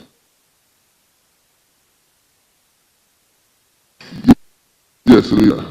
Speaker, with respect to you, and Speaker, on any day I will defer to you, I want to humbly suggest, looking at the subject matter, the title of that statement that was read by Honorable Bekwai, it's so important that, Speaker, this is not to challenge your directives, but I have a strong feeling that if we put the two together, we may not exhaust that particular subject matter enough. So I want to humbly appeal to you that if we can separately take those statements and also entertain, it's also for hands up. And I'm sure that whilst the contributions come out, we may end up giving some consequential directives. So, my humble suggestion. Honourable Member for Medina. Speaker, with respect to you, and Speaker, on any day I will defer to you, I want to humbly suggest, looking at the subject matter, the title of that statement that was read by Honorable Bekwai, it's so important that, Speaker, this is not to challenge your directives, but I have a strong feeling that if we put the two together, we may not exhaust that particular subject matter enough. So I want to humbly appeal to you that if we can separately take those statements and also entertain, it's also for hands up. And I'm sure that whilst the contributions come out, we may end up giving some consequential directives.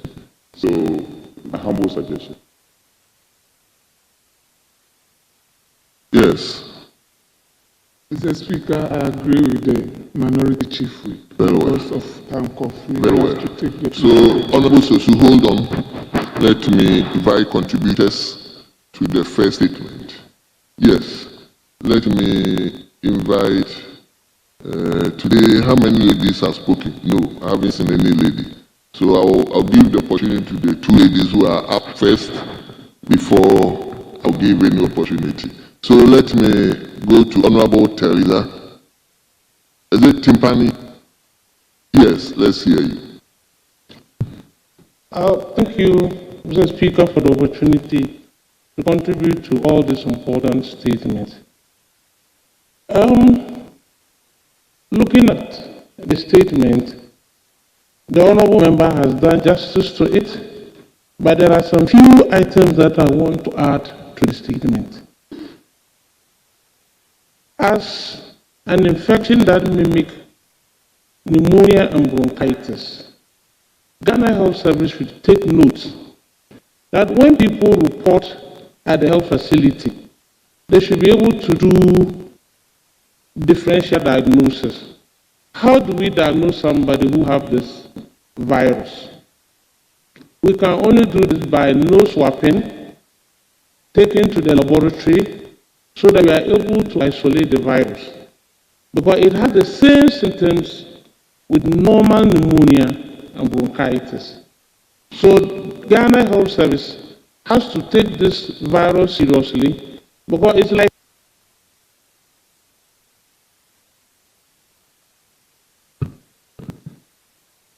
it's like all the viruses that is coming into this country usually come from China. Though it was discovered in 2001 or 2001 in Germany, it is mostly found in the Chinese part of the world.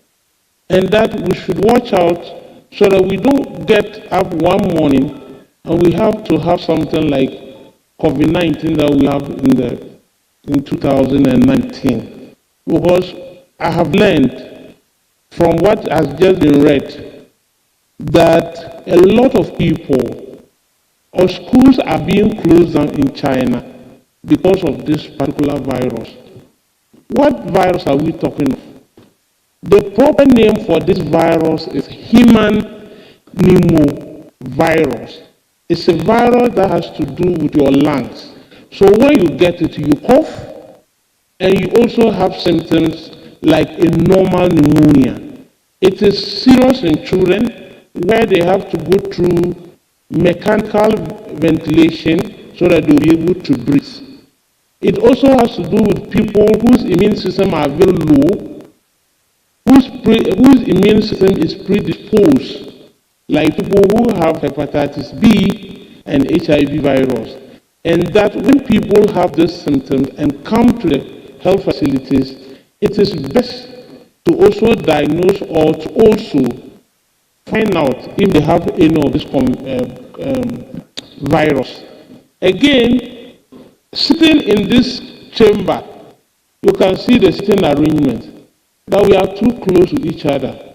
And I think that we should be looking at a way that there can be space in this chamber where if somebody is coughing, you don't know what is bringing the cough. We will be able not to infect each other or reinfect each other. Because here, as we sit, when there's an outbreak of this virus, we are going to have a lot of people getting infected.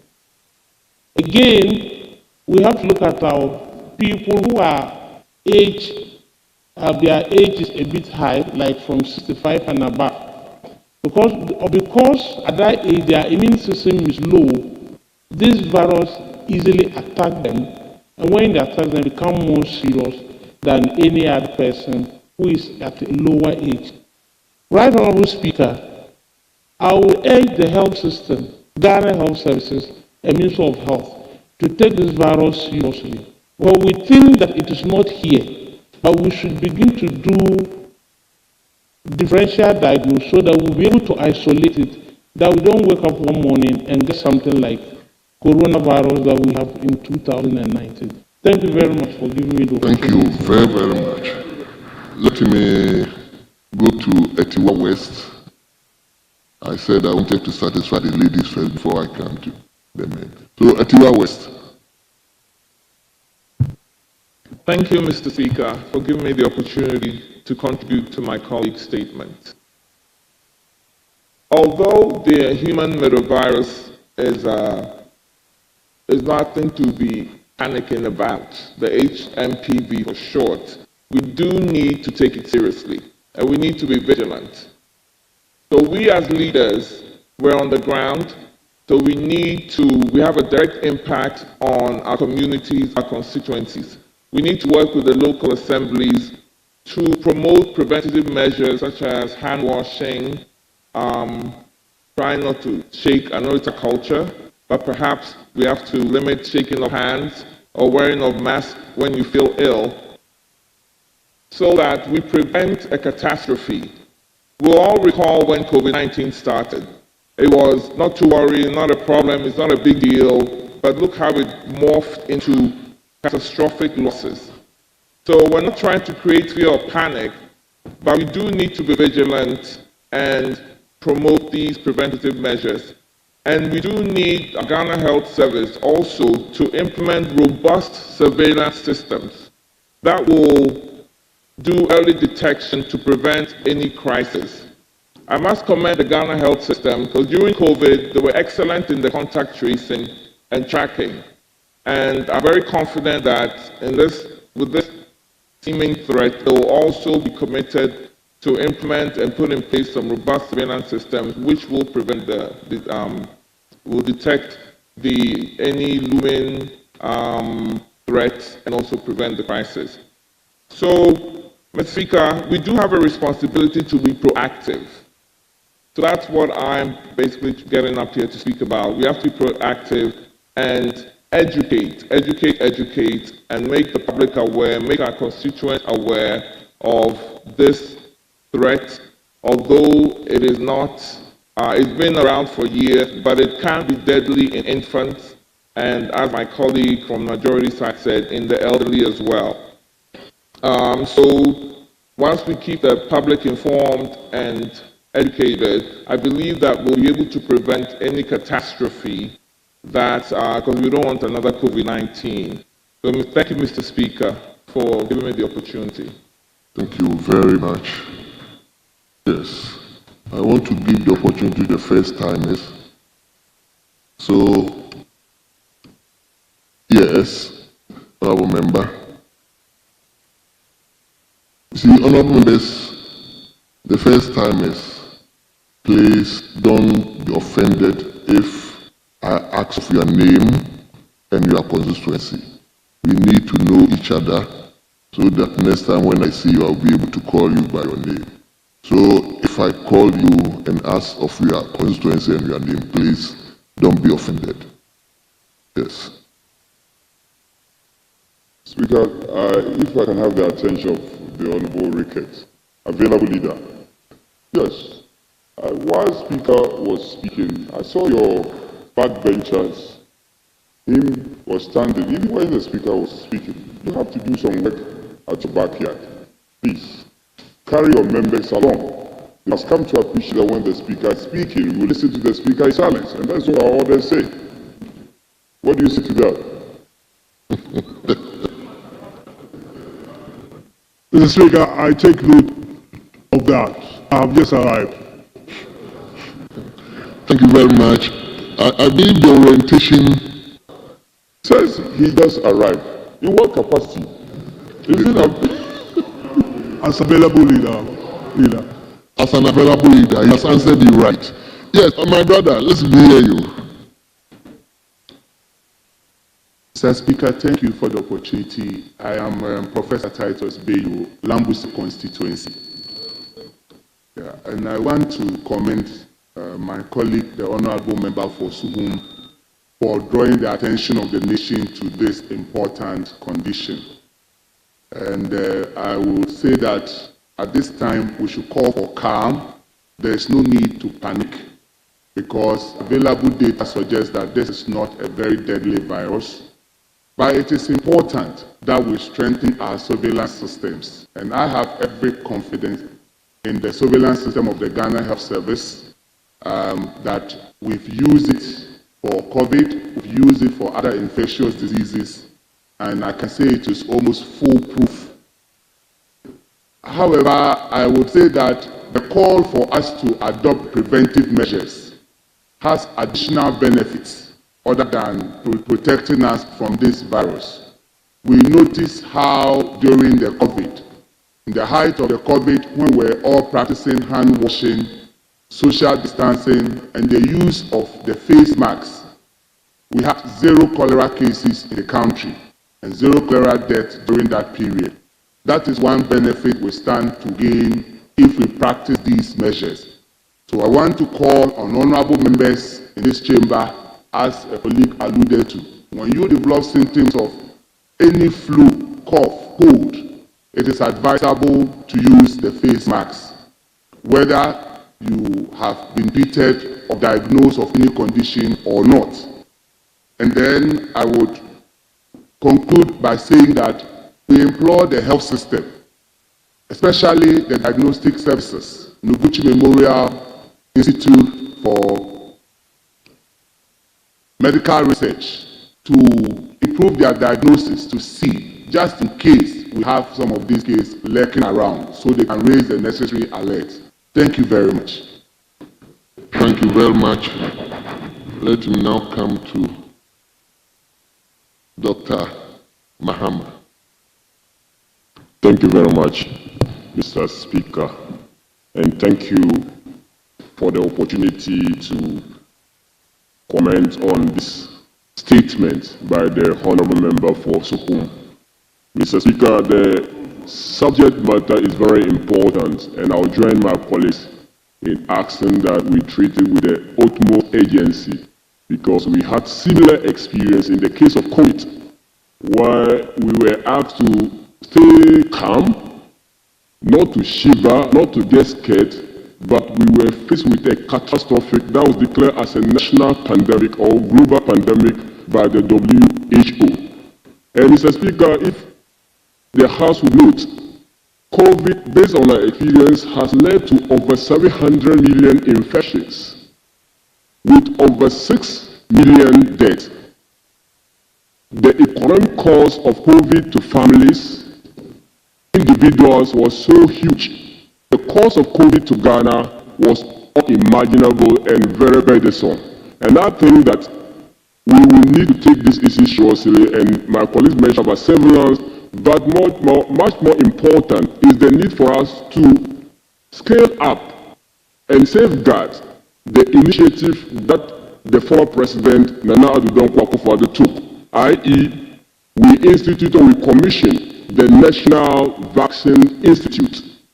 This was supposed to wrap up our local capacity in terms of development of vaccine in the case of emergency like one we are facing now, the imminent threat of HPV virus. Also, we had the Agenda 111 project, Mr. Speaker. Mr. Speaker, such a disaster, if I may call it, such an outbreak will require that we prepare in terms of the health infrastructure. And I think that this is a clarion call to the President and the Executive to make sure that they wrap up work on the Agenda 111 project, so that if any eventuality do happen, we'll be adequately prepared to address that. Thank you, Mr. Speaker, for the opportunity. Thank you very much. Honorable members, since we have another statement and there are other business to also conduct, I will take one, then we'll listen to the other statement. So let me listen to the one. Yes. Thank you, Mr. Speaker. My name is Emmanuel Wesidra, Upper West Achim. This is a very important national issue globally. And my take on this has to do with the fact that we have institutions that are highly responsible for some of these emergencies. Taking the veterinary services, for instance, a lot of research has shown that some of these outbreaks are from animals. Till today, I'm yet to know whether the veterinary services division or department is under Ministry of Agric or the Ghana Health Service. And I think it is time we start involving some of these very important national institutions that can take control of some of these issues. Mr. Speaker, it will surprise you to know that if you get to the head office of the Veterinary Services Department, just around this area, how deteriorated their structures are. The systems are failing. And so I think it will be prudent to get the right institutions involved. Sometimes you see the Wildlife Division of the Forestry Commission going around from chop bar to chop bars, checking some of these animals that are cooked.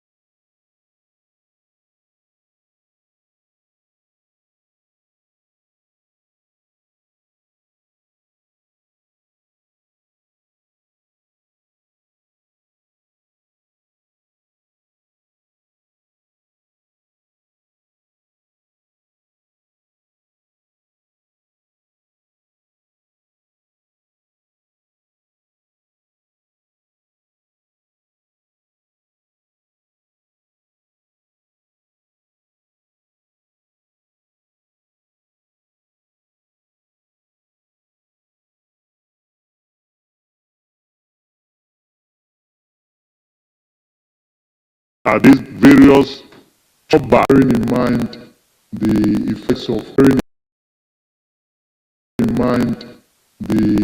of COVID-19, and even have forgotten about the measures that we once instituted to prevent, viruses of this nature escalating to become pandemics. Even though there's information in the media space, as I said, there's very little that's being done. Mr. Speaker, reminiscent of the lingering plagues that many countries have suffered due to COVID-19, we need to start embarking on awareness creation at all levels. And I think this August House should be a shining example to this country. Mr. Speaker, common preventive measures like washing of hands, social distancing, covering of nose and mouth when sneezing can be encouraged and enforced once again. And I would like to repeat that this House can set the example to the country. Mr. Speaker, I suggest that institutions like the NCCE should start immediately with a public awareness campaign to ensure that we do not go back and suffer the consequences and the costly consequences of an outbreak that is mirroring COVID-19. Mr. Speaker, thank you for the opportunity. Thank you very much, honorable members. Before we move to the next statement, let me say this. The statement is very, very important, and it needs urgent attention. The House have not yet constituted the committees yet, so we don't have committee of health. Neither do we have the ministers of state in place. So let me urge the Ghana Health Service to put in place measures that will curtail this particular urgent health issue. And I will urge the leadership, especially the business committee, if possible, if you can plan to invite Ghana Health Service leadership to also come and brief the House. I think that can also help. Yes.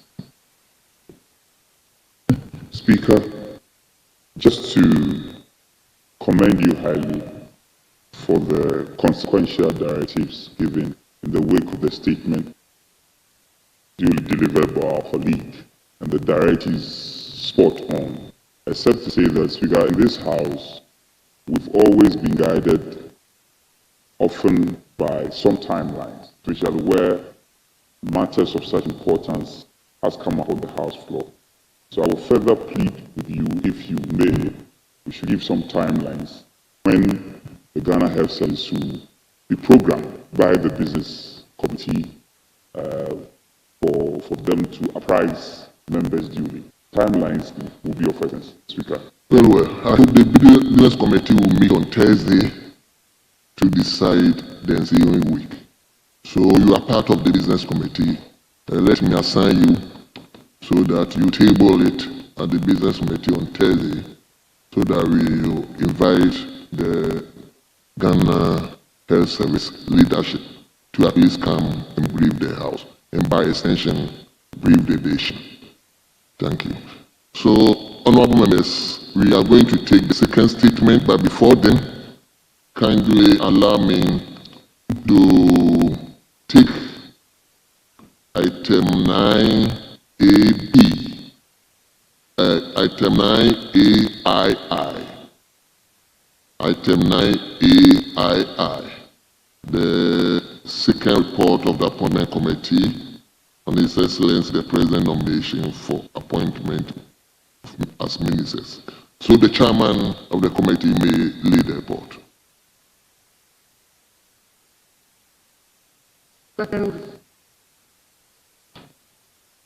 Second report of the Appointments Committee on His Excellency the President's nominations for appointment as ministers. Honourable members, the report have been duly laid. They are to be distributed to honourable members.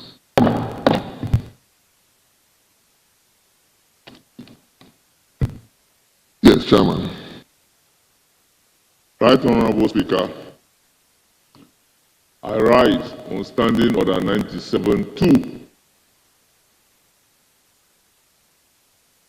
and with your permission, I read. It is under marginal note, procedure for presentation of papers, and it reads, if so desired by the person presenting a paper, a short explanatory statement may be made by the person upon the presentation of the paper. Mr. Speaker, I want to reiterate the fact that it is at this stage that Order 97 of the Standing Orders of Parliament applies, but not at the stage of the presentation of the report of the committee for adoption. Mr. Speaker, the report under reference is on His Excellency the President's nomination of Honorable Kwame Governance Agboja to the Ministry of Roads and Highways.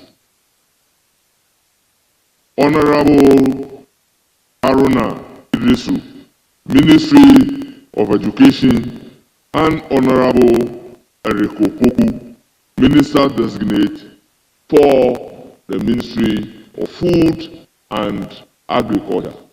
Mr. Speaker, I thank you for the opportunity. Well. Thank you very much. Yes, honourable member for Menchia South. Mr. Speaker, very respectfully, I stand on Order 97-3, which reads as follows. A short explanatory statement shall be made by the person presenting the paper where requested by the House or a member upon the presentation. to humbly request that a short explanatory statement is made to accompany each of the reports on each of the nominees, Mr. Speaker, which has been presented to the House. Very respectfully submit, Mr. Speaker. But have you gotten a copy of the report? No. No.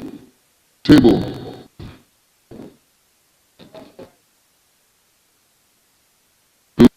Please, let's be sure the reports are distributed to members. And I think the reports are self-explanatory, and members are seeking to get explanation or short explanation. But I think the reports are self-explanatory. Yes, Chairman, what do you want to say? Right, Honorable Speaker, it is for a stated reason that I said I'm rising on Order 97-2.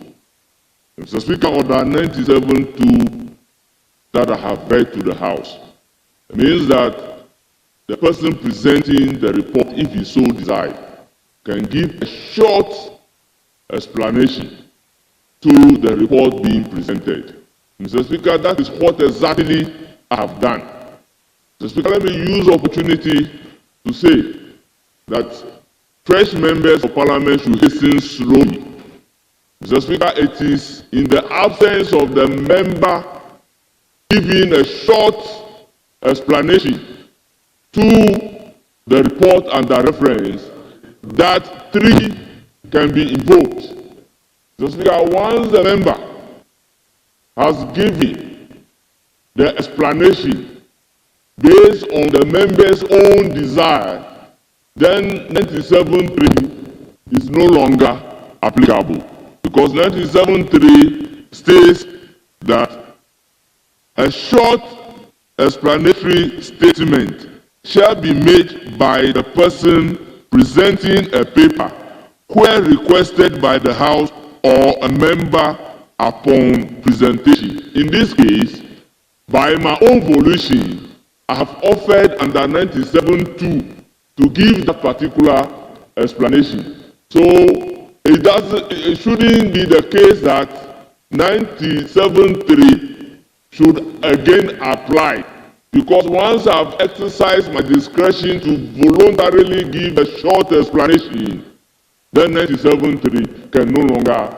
apply, cannot be invoked. It is the absence of exercising the right under 97.2 that request can be made. And Mr. Speaker, let me state that when a procedure is set down for a right to be exercised, in accord with common sense and reason, that it is only that procedure that will have to be exercised in doing so. Mr. Speaker, let me also state that I have been in this House for some time, and I was a member of the Standing Orders Committee, and we drafted the standing orders of this House.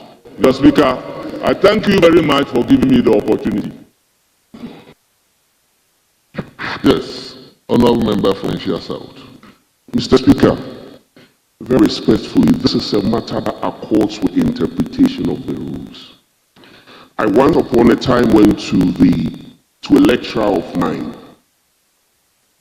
an English lecturer, and I sought his interpretation of a poem that he had written.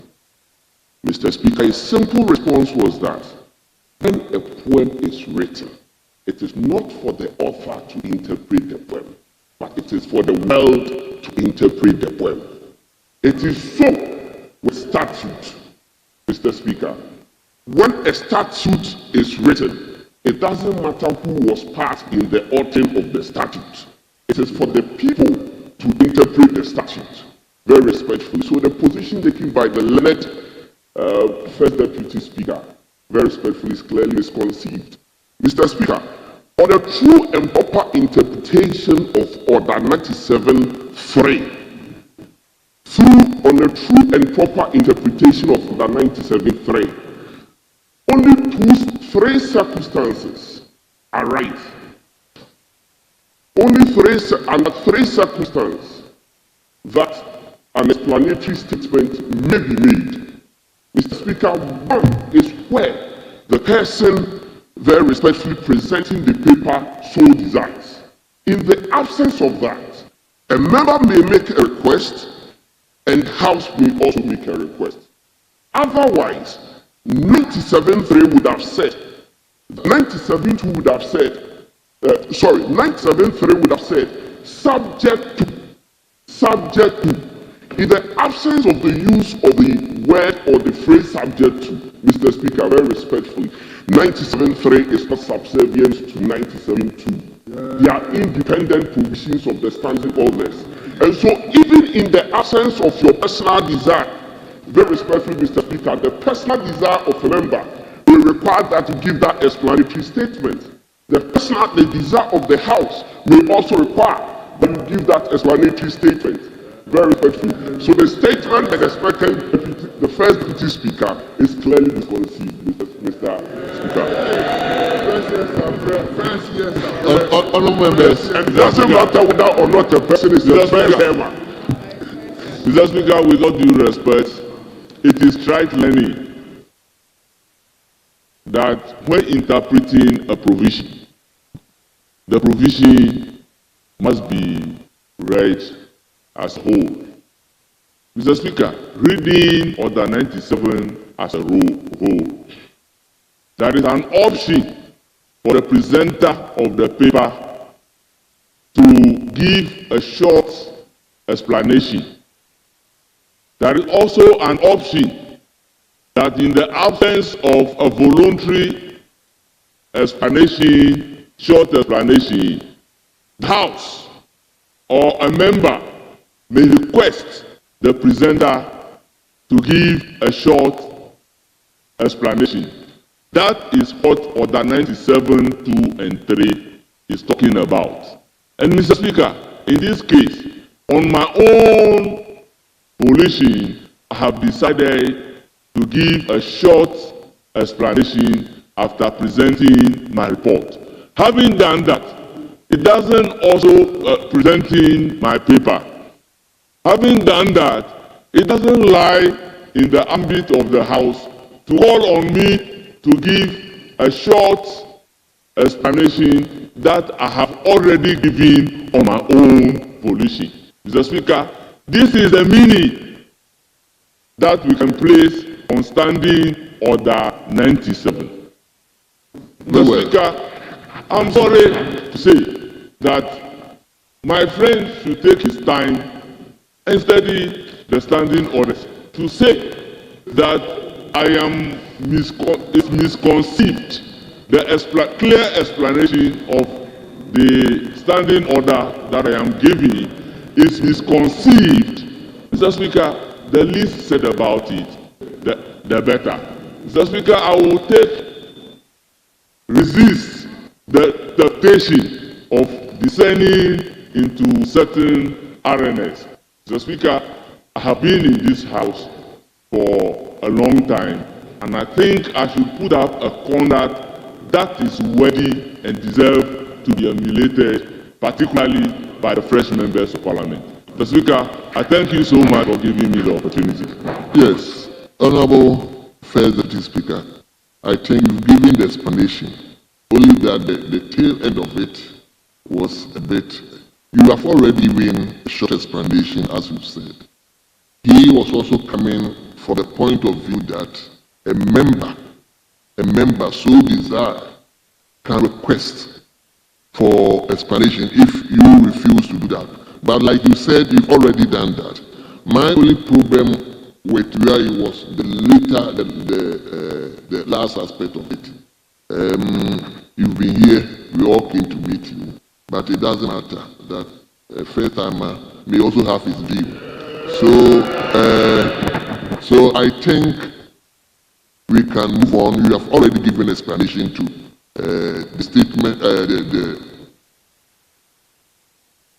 but please, I'm speaking.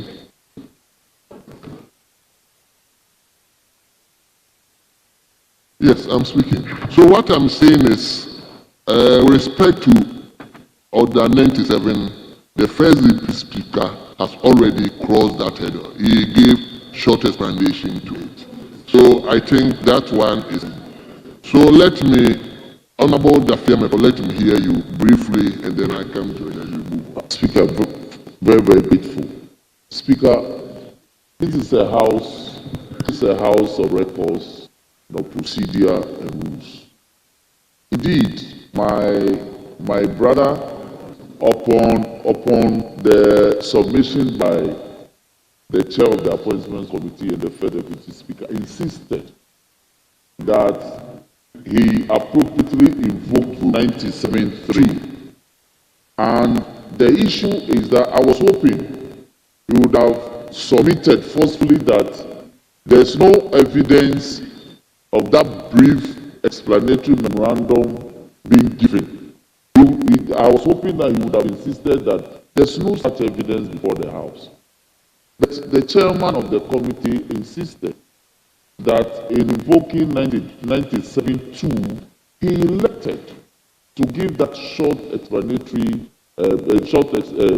explanation in respect of the memorandum. So I think the issue is about what will constitute that brief explanation or short explanation. It's up to this House to decide. But whatever it is, once he submits that as part of his presentation, the short explanation has been given, then my brother should accede that then 97.2 has been satisfied. So there will be no need to now invoke 97.3. It is when 2 has not been complied with that you invoke 3, with all due respect to him. I thank you for the opportunity. Thank you very much. Yes. Honorable Minority Leader. Mr. Speaker, I have followed the discussions on the floor. I respected Senior Adebar, the first Deputy Speaker. He's done 23 years or more at the bar. His law is solid. His courtroom practice comes with excellence. I respect his views. I believe that sometimes when we are young, our approach may not be the way the elderly would want to approach things. So I can understand how he feels. And I would say that when we meet at the coffee area, I'm sure my respected colleague and junior at the bar and junior in the house would find space to further engage you, and I'll facilitate that. But that notwithstanding, colleagues, this is an opportunity for us to manage ourselves. Best practices will require that where you hold a different view, you make a forceful submission and use the word or the phrase, I disagree, with respect. So you never say somebody is wrong when it comes to a debate. But Mr. Speaker, this matter was brought to the fore by our respected colleague Kojo Oppong this morning, which is good. It's been a good teaser, and I'm happy it's been explored. I always tell people that the best way to develop our standing orders will be to tease it out and encourage a healthy debate on same. So it's good that today, or the 97 has come to the fore. In fact, the respected Honorable Ayaria, who sooner than later will assume the back seat, actually took us through some intellectual debate. And I nicely chickened out when I realized my arguments were very weak, and I found a way to invoke jurisprudence, Mr. Speaker. You know how we survive when things are difficult. So I was going around and all. But anyway, that's the beauty of democracy. So I'm sure Honorable Ahiafo, our respected colleague, Bafo, is taking a cue. Please, it's good you didn't take the matter too serious. But I'm sure in future he would find a better way of disagreeing with you and take it as it is. Forgive and forget. Is that okay? Yes. So you take it that it's misconceived, it's withdrawn. And in it, please, the appropriate phrase is that he disagrees with you. Mr. Speaker, I shall... Thank you very much. Honorable members, I hope the reports have been distributed. Have the reports been distributed? Very well. If the reports are yet to be distributed, honorable members,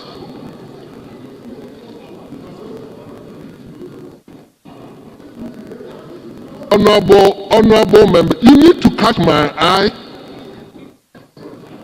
Honorable member, you need to catch my eye, please. Speaker, reports have been generally distributed. The leader just walked in. If he hasn't So fine. So that's why I just wanted to find out whether the report has been distributed. Honorable members, may you take your seats? Fine. Leadership, please take your seats first. Please, leadership, you help the chair to manage the house. Honorable members, new leaders who are here to take the right side of leadership. It's you, together with the minority, that will help the chair to manage the house. So please, let's bear in mind that we are here to do government business and to work for Ghana. So let's help each other so that once we come here, you'll be able to progress whatever is ahead of us. But before I will invite any member to speak, kindly allow me to turn you to page 2 of today's order paper, item listed 4. Honorable members, page 2, item listed 4.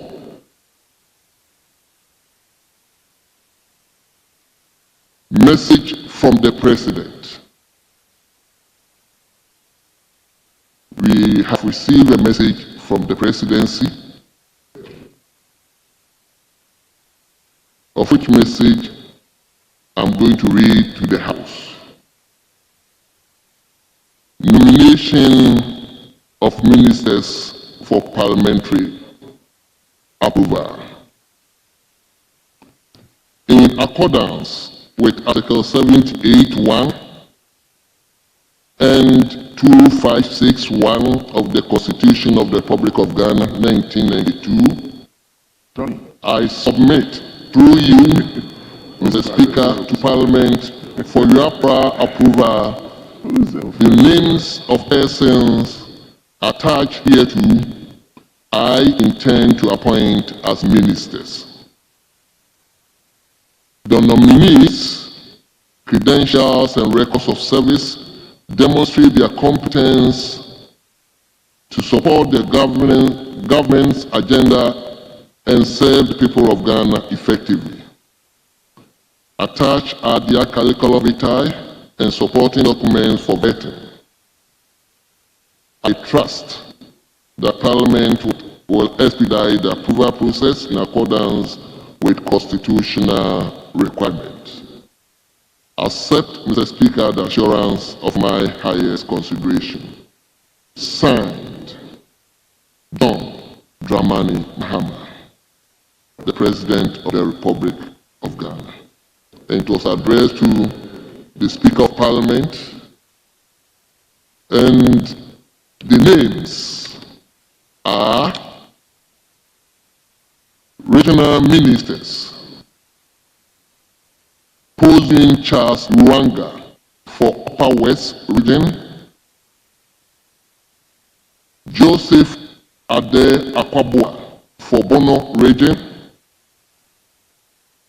Francis Usu Entry for Bono East region. For the ministers of states, we have Dr. Edward Kofi Omane Boama for Ministry of Defense, Honorable Samuel Nati George, MP for Ministry of Communication, Digital Technology and Innovations.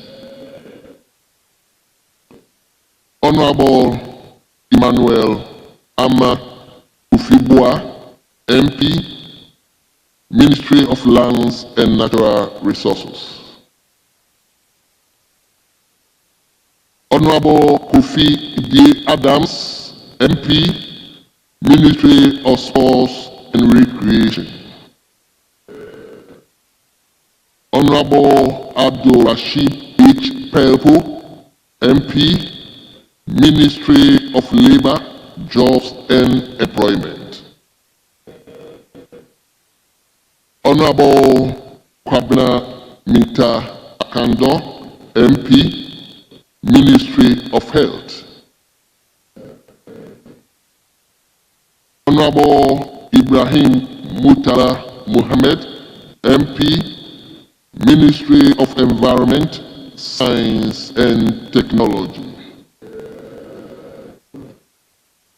Honorable Joseph Bukali Nipe, MP, Ministry of Transport. Honorable Muntaka Mohammed Mubarak, MP, Ministry of Interior. Honorable Samuel Ukujetu Abrakwa, MP, Ministry of Foreign Affairs.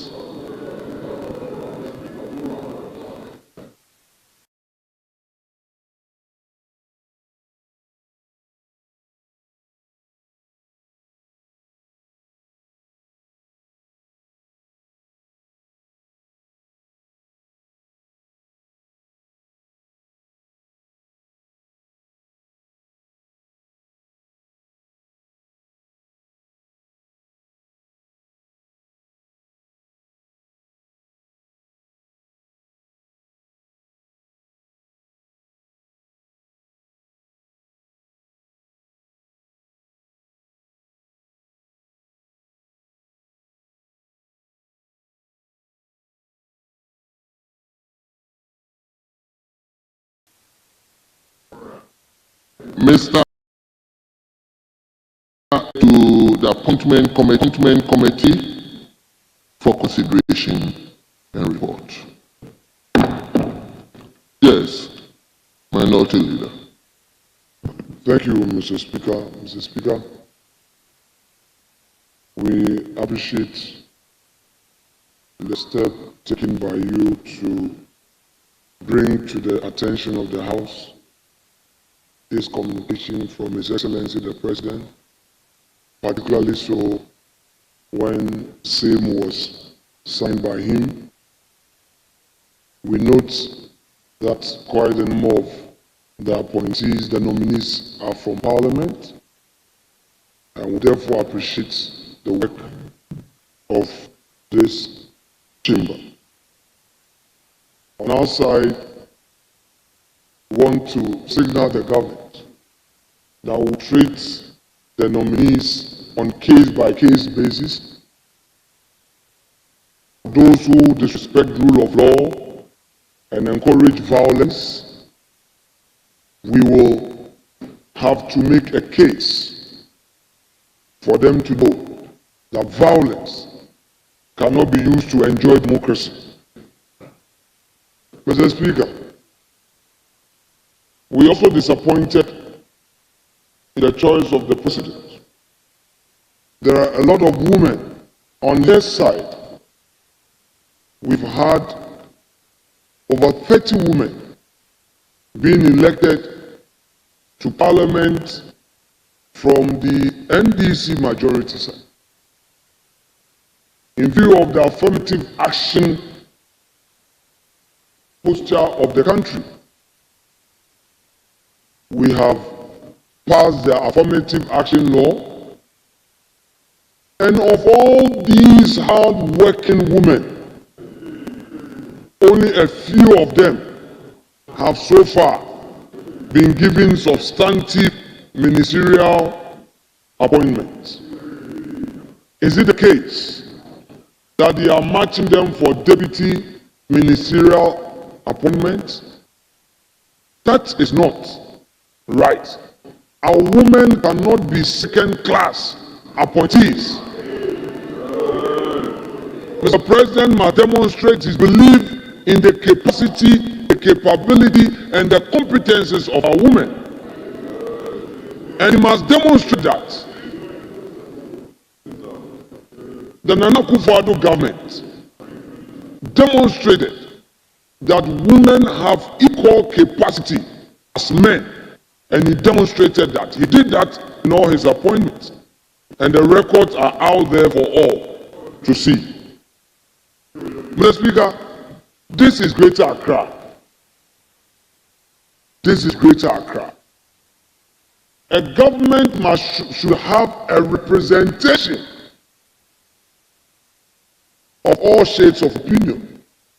All stakeholders must find space in a government. In this government, we are not seeing indigenous guns in this government. Yes, we are not seeing. We are not seeing sufficient indigenous gun attempts in this government. Leader. Oh, very well, Mr. Speaker. On point of order. Yeah. Okay. Speaker. Yes. Arise on a point of order that the minority leader, I'm an authority on the rules of parliament. Okay, Honorable Dafemabo. Honorable Dafemabo, if you are the authority, then give us the order. Mr. Speaker, with all due respect. I was just overlooking with all due respect. what this side was saying. But if you say you are... Arise on a point of order in terms of its information. No, the point Mr. is... Speaker, The point is... Mr. Speaker, Nelson. on the matter that... Nelson. On the matter, Mr. Speaker... Honorable Nelson. Mr. Speaker, on the matter that the Honorable charge the minority leader is taking, it's a very dangerous one. Honorable leader. You speak about tribalism. Honorable Speaker.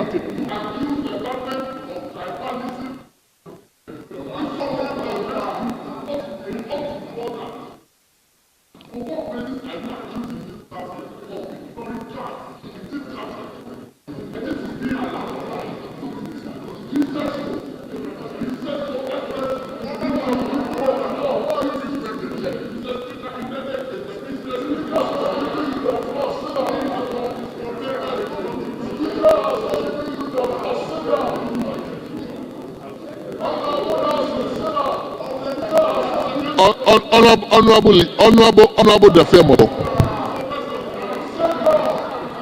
Honorable Dafemabo, please. I said earlier on. Honorable Dafemabo, I said earlier on that it is the leadership that will have the chair to manage the house. So if you are speaking and I want you to hold on and you didn't listen to me, then I find it a bit problematic. Because minority that was speaking, who rose up, I just saw you, I asked him to stop. So if you're also speaking, and for whatever reason I'm asking you to hold on, you should also respect the chair. Anyway, so you conclude. Speaker, with all due respect to the minority leader, the tangent that he's taking is very dangerous. The minority leader, the tangent he's taking is very dangerous for the cohesion of this nation. The president has not exhausted his appointments. The president has the executive authority to make over 7,000 appointments. Over 7,000 appointments. He ran an executive president in this country. And guns will continue to occupy a very important and enviable position in this government. So the claim that is made on this floor, this hallowed floor, he must withdraw it, Mr. Speaker. Number one, you will withdraw. You will withdraw because there's no basis for putting out such an information. Mr. Speaker, you must urge it upon the minority leader to withdraw that comment. Yes. Mr. Speaker, second, Mr. Speaker, the business before us. Before you decided to invoke item number 1 on the order paper to, as it were, read the communication from the presidency to the House, was for us to conclude the debate on the motion that's been ably moved by the chairperson of the appointments committee, the first deputy speaker, and seconded. We have agreed on the number of persons who will contribute towards the debate. So, Mr. Speaker, may I urge you that we conclude that business. As you speak, that business is in abeyance. Let's conclude that business. Then the minority that can have a say and whatever it is on this matter, then we can bring finality. But may I urge you, may I plead with you, that we conclude the business in respect of the motion that is presently pending before the House. I humbly submit. Thank you very much. Very well. Yes. Honorable Majority Leader, I Minority Leader, I state people. No. I want Honorable Afenyo to be on his feet. I want him to conclude what he was saying so that we... No, Honorable Afenyo, honorable members, the House is run procedurally. He was speaking, somebody came on point of order. So after the point of order, Speaker, with respect, if you bear and George, Speaker, if for nothing at all, I'm in leadership. And in this House, the convention and practice has been that when any of us in leadership rises, I think we'll listen to the person. No, will you listen to me? yes, I want the majority, I will listen to you, but I want a minority leader to conclude what he was saying. Then, if he concludes, what I'm going to say will be rude. I want to respond to some of the things Honorable Afenyo Paul spoke to. Speaker, I thank you. I thank you for your patience. First of all, I want my colleague, who I know eventually will come into leadership, to appreciate one fact. It's a marathon. 4 years, you are going to be in leadership for a marathon period. You should haste it slowly. This temptation of my colleague suddenly getting angry. So listen. He suddenly gets angry, he gets into a certain mood. It's inappropriate. First of all, you made a point which, Honorable Dafedo, it was totally inappropriate to say that I am an authority on the rules. The interpretation of the orders lies in the motion of the Speaker, not you. You cannot be an authority when it comes to the interpretation of the rules. That is wrong. Speaker, so he should get that correctly put out. Again, if I were you, when the leader was speaking, I would rather take note. He made very important points. You are not listening. Take note and transmit same to His Excellency the President. They are conspicuously missing our guns. Is that not a fact? We don't have guns in the appointment so far. How many awards are there featuring in the appointment names that are put out so far? You should take note and communicate same to His Excellency the President. To make amends, don't show aggression. Well, you can decide to defend it, but so far the names that have come out, because the minority leader couldn't have captured it better. And he said guns are conspicuously missing. What's your defense to that? airways are conspicuously missing. The Constitution makes provision for regional balance in such appointment. You should know this. You know this. And so, our advice to them, you are, and besides the point, Speaker, is he available leader or is a whip? I don't know which is which. Is he the available leader or is the majority whip? You should rather take a cue and communicate saying to His Excellency the President, Honorable, what's the Madina, sit down, sit down, sit down, sit down, sit down. He is obviously seeking attention for His Excellency the President to see you. You have lost out the selection.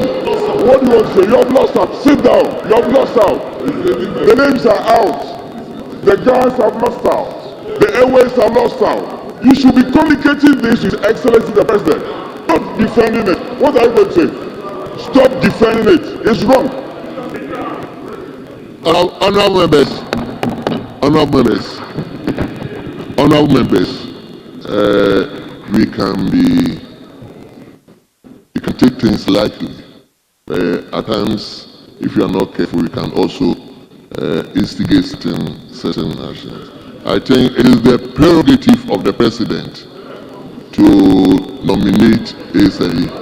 And I know the Constitution also enjoins him to at least be guided with regional balance. I believe he might be doing that. I have personally not checked with the names, but if minority leader sees, you have checked. So, honorable member, let it finish so that we can go to the substantive matter. Because these are all, let's minority leader finishes so that we can go to the substantive matter of the second appointment committee's report. Please, minority leader, please finish it up for us. Mr. Speaker, thank you very much. Mr. Speaker, I shall refer my colleagues to Article 35, 5B.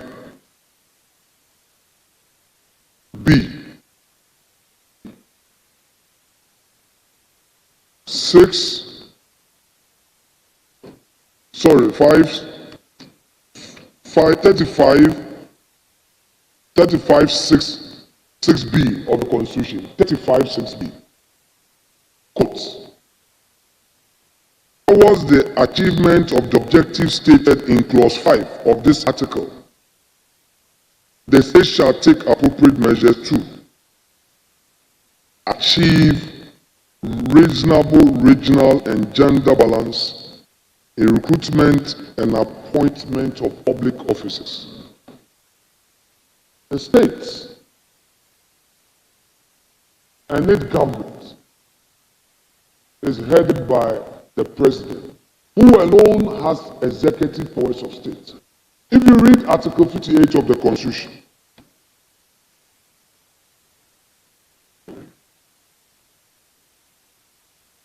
Mr. Speaker, for the avoidance of doubt, Article 58 of the Constitution provides, the executive authority of Ghana shall vest in the president and shall be exercised in accordance with the provisions of this Constitution. So I agree with you that Mr. President has the prerogative, but that prerogative, as you again said, must be exercised within the ambit of the Constitution, and that is provided for by Article 35, 6B. Mr. Speaker, my observation is well-founded. So far, we have had chief executive appointments. These chief executive appointments to state-owned institutions have no regional balance. These appointments have no regional balance. The appointment to ministerial office thus far cannot be said to have a fair representation. I've already argued the gender imbalance I've already made that argument. I will not go there. We have Western region. We have Central region. We have Greater Accra, which is predominantly made up of Gans and Adangmes. We have Volta region, generally made up of Evers and Loss. How many of them are being appointed into this government? We have Oti region. How many from Oti are getting the opportunity? Mr. Speaker, if you go to Upper West, Northeast, Mr. Speaker, in the Northeast, they are predominantly Mamprushis. Yes, it's a fact. Yes, it's a fact. Are we seeing a representation of them? This is a constitutional requirement. It is in the Constitution. Mr. Speaker, all we are saying is, Mr. President, check the Constitution. Mr. Speaker, maybe I should walk my colleagues through memory lane. When President Kufuor, listen, please, colleagues, we are not just talking. When President Kufuor was in office, I recall, was it his first term or second term? Mr. Speaker, in his first term, it got to a point during the appointment, somebody asked President Kufuor about this same matter, and he said, oh, he's made an appointment to Upper East Regional Minister. He said, no, in your cabinet, at least there should be a representation from all corners of the country. Upper West, very well, thank you. Mr. President, at the time, therefore, made sure that somebody was appointed to fill a Minister of State. Kasim Kasanga. Very well, thank you, Mr. Speaker. Professor Kasim Kasanga therefore came in to fill the Lands Ministry. Our friends should listen. You have come into government. Any useful comment you oppose, you are behaving as though you are in opposition. Please listen to us. At least when you made that first mistake of letting a secretary to president write to us, and we corrected. Now today, Mr. President himself is writing. Mr. Speaker, I would plead with my colleagues that when we make comments, they should convey to the presidency. Honorable Efemeko is now telling us that Mr. President has up to 7,000 appointees to appoint. He says Mr. President has 7,000. Really? So it is no more 60 appointees. Now you are telling us that 7,000. So you are going to appoint 7,000 Honorable leader. Soldiers. Thank you. Let me conclude. He is now saying that we should wait. Early days here, the president is going to appoint 7,000 people. So that we are going to have 7,000 appointees. That is what you are telling us. Mr. Speaker, if that is true, then we'll wait. We'll wait for the 7,000 appointees to come, and then we'll now assess them on whether or not there is a true balance. Because I am looking forward to seeing Ewes, Adangmes. I am looking forward to seeing more Kusasis and Mampushis, Donjes, Dagomas in this government. I want to see more of them. Thank you, leader. One-way appointment. Thank you, leader. It should be constitutional. Thank you so much, sir. Well. Let me give you to comfort. Do you? Thank you, Mr. Speaker, for the opportunity. Mr. Speaker, we have government business to do, but I will respond to this gender and Gabangbe issue. because when it comes to gender, His Excellency John Dramani Mahama is the best that you can clap for. Because when he was starting, he started with a woman as his vice president. And the woman is there to fight for women and hold the door for women to pass through. Mr. Speaker, His Excellency John Dramani Mahama promised 60 ministers, and he's supposed to take 50% of the ministers from this chamber. More than 50%. More than 50 from this chamber. Yes. And we have 16 regions. So if even one region is given two, it will be 32.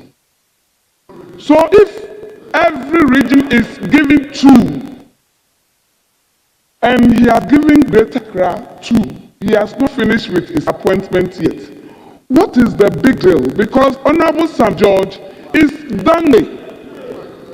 Honorable Namomo is a Ghana.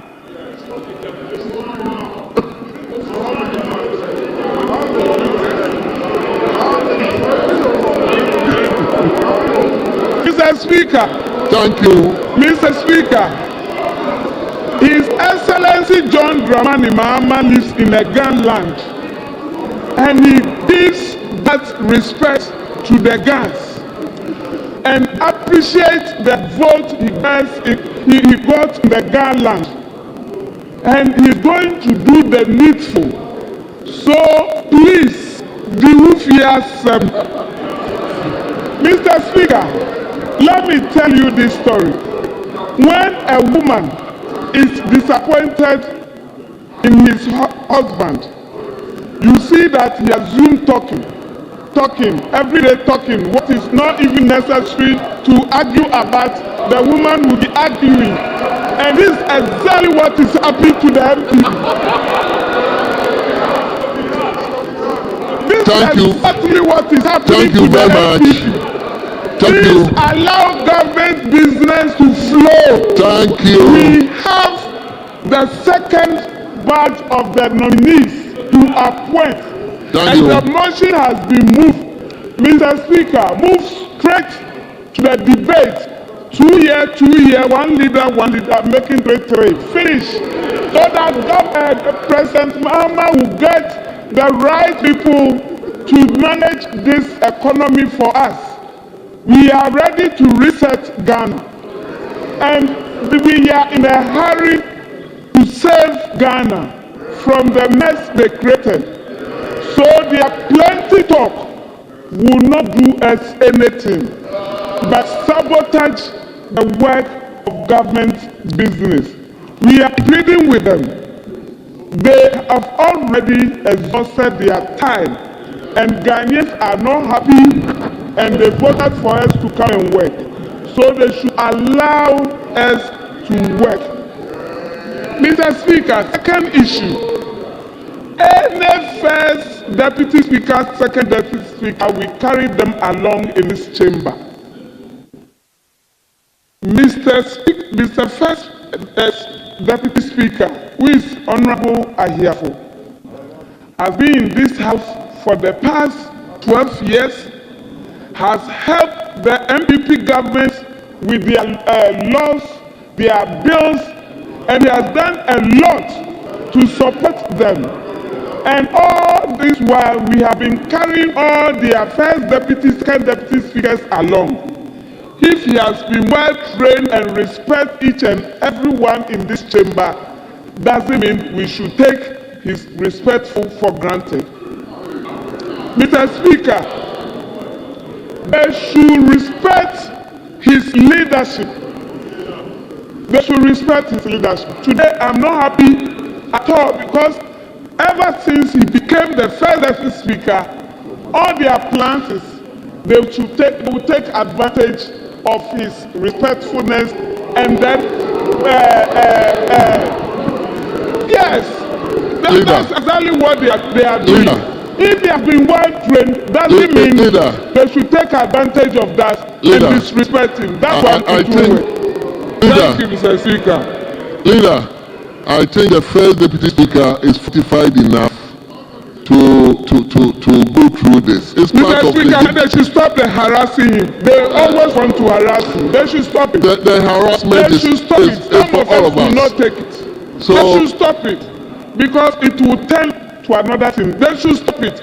The man is very, very respectful person in this chamber. Honorable Comfort Deo, like I'm saying, Honorable Bernard Ehiafo, he has what it takes to go through this. So, I mean, he's fortified enough to, let's take this as part of the game.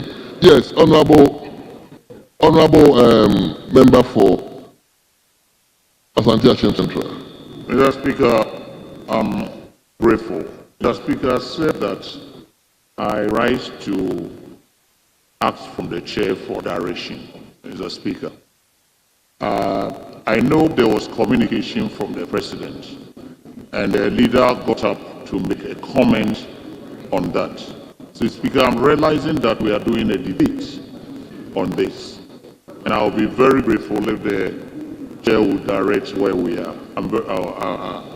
This should not generate into a heated debate. And I think comment that was made should not be, and in my view, should not be a harmful comment, and it wasn't harmful indeed.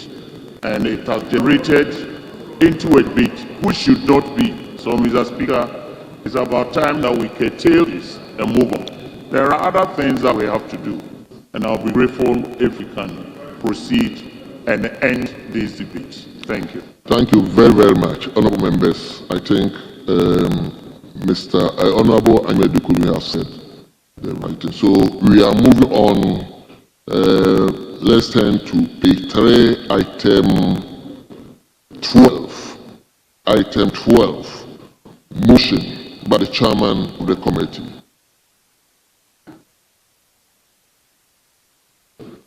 Mr. Speaker, I thank you very much for the opportunity to move the item numbered 12 at page 3 of today's order paper, that notwithstanding the provision of our own standing order 1041, which requires that a motion shall not be debated until at least 2 sitting days have elapsed after the notice to move the motion is given. The motion for the adoption of the second report of the appointment committee on His Excellency the President's nomination for appointment as ministers may be now moved. Mr. Speaker, I so moved.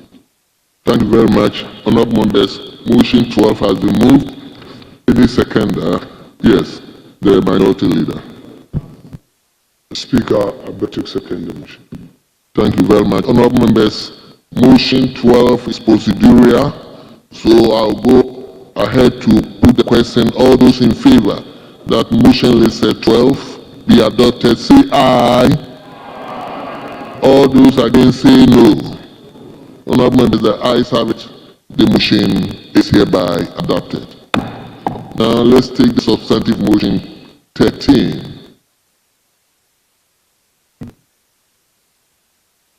Right, Honorable Speaker, I rise to move the motion number 13 at page 3 of today's order paper, that this House adopt the second report of the appointment committee on His Excellency the President's nomination for appointment as ministers.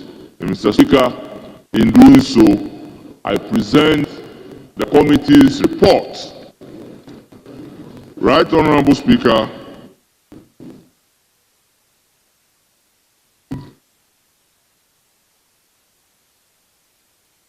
the President's nomination of Honorable Governors Kwame Agbodja as a Minister for Roads and Highways, Honorable Honorable Haruna Iddrisu, Minister responsible for education, Honorable Eric Opoku, was referred to the committee responsible for appointment. Mr. Speaker, the committee, after due deliberations and vetting of the respective minister designates, present this particular report to the House for consideration. And Mr. Speaker, I urge the House to adopt the report after further urging the Handler Department to capture the entire report as having been read by me. Mr. Speaker, I then proceed to look at paragraph 7.0 of the report, that is the conclusion. Mr. Speaker, the committee, in accordance of the provisions of Article 78(1) of the 1992 Constitution of the Republic of Ghana and Standing Order 217, deliberated on the 3 ministerial nominations made by His Excellency the President of the Republic of Ghana. The nominees exhibited competence, extensive knowledge, and exceptional skills in addressing matters relevant to their respective ministries. The committee therefore recommends to the House by consensus, Mr. Speaker, consensus, unanimity, the adoption of its report and the approval of Honorable Kwame Govins Agboja as the Minister responsible for roads and highways. Mr. Speaker, Honorable Kwame Govins Agboja currently is the Majority Chief Whip. Mr. Speaker, we further recommend for adoption by the House Honorable Haruna Iddrisu as Minister responsible for education. He was the former minority leader. And Mr. Speaker, finally, we recommend that the House approve Honorable Eric Opoku, who has been a long-standing ranking member on food and agriculture. Mr. Speaker, respectfully submitted. I thank you for the opportunity. Thank you very much, honorable members. The motion has been moved and it's now for seconded. Yes. Honorable Member for Futu and the minority leader. Mr. Speaker, on this rising, I am to second the motion, and I'm doing so. I want to make some few observations. First, to commend the chair of the committee for his industry in seeing to it that we conduct this exercise. Mr. Speaker, the report of the committee is a 7-paragraph report with unnumbered pages. I shall start first with Honorable Haruna Iddrisu. Mr. Speaker,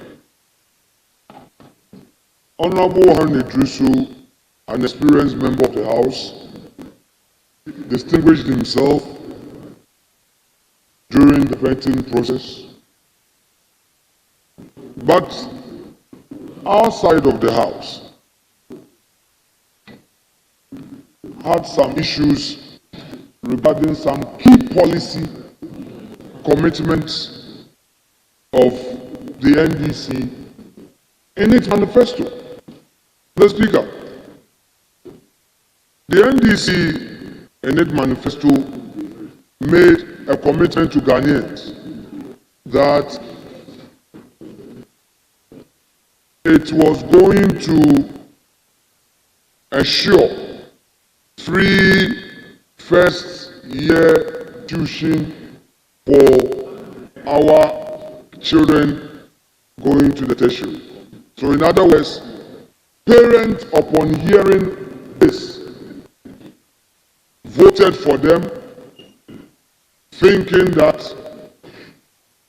if the NDC should assume office,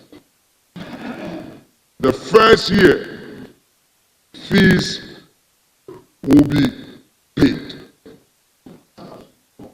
Is this NDC government telling Ghanaians that there is a voice for taking vote and another voice for governing?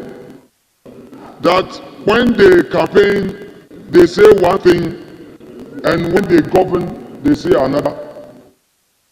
Mr. Speaker, what I was expecting the respected Honorable Harry Nedusu to tell us was that the government was going to call for the total enrollment and order the universities not to levy the students or waive it, and government was going to reimburse the universities. What are we hearing? What are we hearing? That the parents should go and look for money and pay and apply for refund. Let it be heard here and now. We don't trust your government to do refund. This was the answer given to us during the hearing. The Honorable Harun Idrisu said that students will receive refund when they apply. Mr. Speaker, Leader, is that the path we are going to go? I don't know. Mr. Speaker, is that the path he has moved? I'm seconding this. Is that the path we are going to go? Mr. Speaker, if you entertain this thing would degenerate. Mr. Speaker, he has moved his motion. Mr. Speaker, he has moved his motion as on the 14th. Why not? All right. Honorable First Deputy Speaker, Okay. you move the motion. Please, let's indulge him so that, because we have to move. So, leader, move on. They so think they are in opposition. Where everything they will get up and react. Please, Bojidi, patience. Mr. Speaker, we expected this government to have issued a directive to the universities that don't charge fees.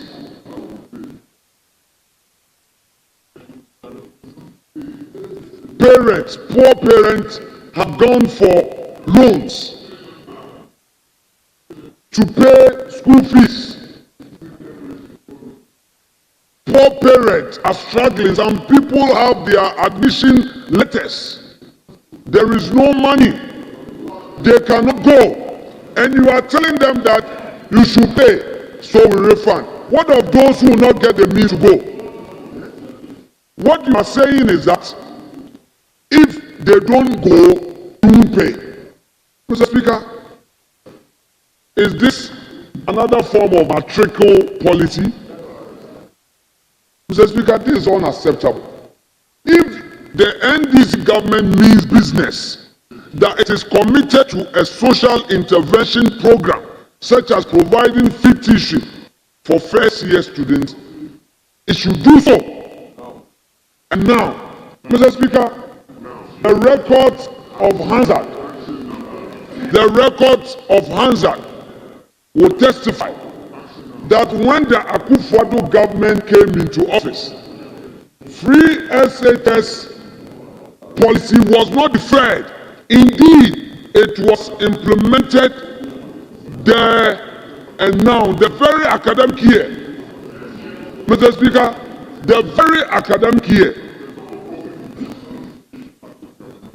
Mr. Speaker, the government of Akufo-Addo did not defer the implementation of free SHS. In spite of the doubts on the policy, the government implemented free SHS in the first academic year that the NPP assumed office. Clearly, the MDC has no set commitment. It is obvious that they misled the people of Ghana into believing that they would enjoy free tuition at the tertiary level for the first year. Mr. Speaker, what is happening is shameful. Parents are in pain. Parents are suffering.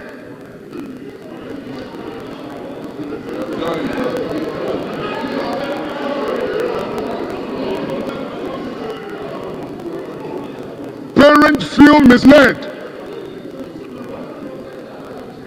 The university, Mr. Speaker, the university academic year started in January. If you don't know, I'm telling you, there's a university in my constituency.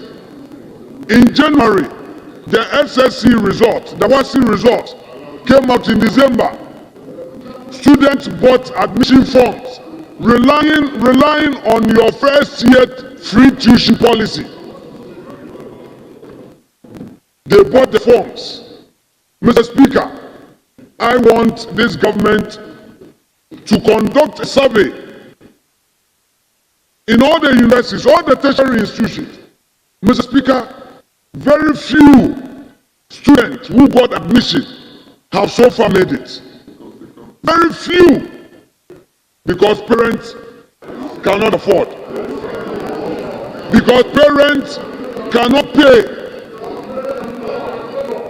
And instead of just taking the records, all you need to do, Mr. Speaker, all that the government needs to do is to go to all the universities, all the tertiary institutions, take the records of all those who gain admission, and give a directive that allow them in, and we will reimburse you.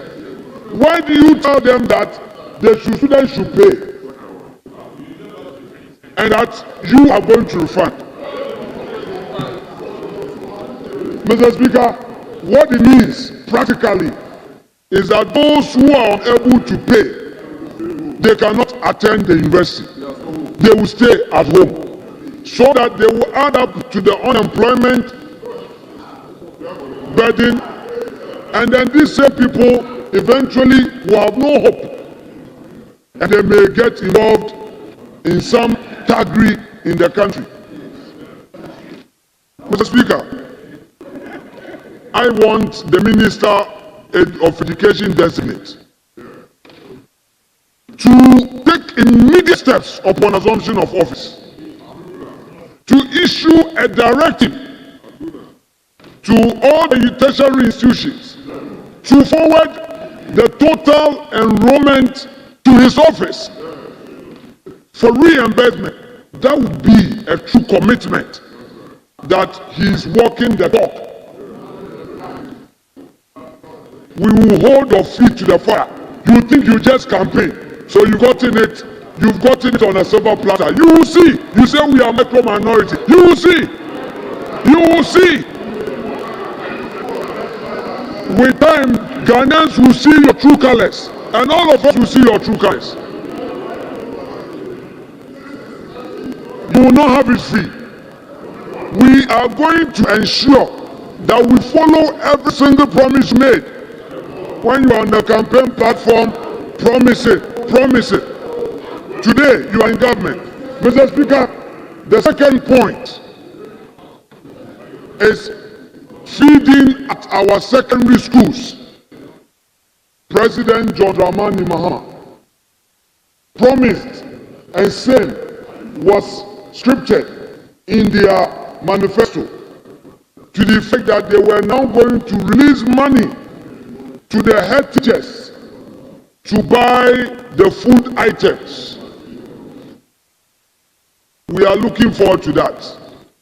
The nominee gave some answers. We don't want to see anything less. The president said the issue about buffer stock, purchasing food items and distributing them to our schools, that policy was not helpful. So he would give the money directly so that they can buy the agbelema, they can buy the gari, they can buy the tuna and all. So Honorable Education Minister nominee, if they swear you in tonight, tomorrow we expect you to be at the Ministry of Education. And we expect you again to implement this policy. No bend, no curve. You cannot move backwards on this matter. The head teachers are expectant. And then also, Mr. Speaker, the nominee promised that the many day schools will be converted into boarding facilities. He committed to that. We expect that you immediately take steps to address all of this. Mr. Speaker, that is that for the Education Minister. I shall now move on to my respected colleague, Kwame Agboja Governs.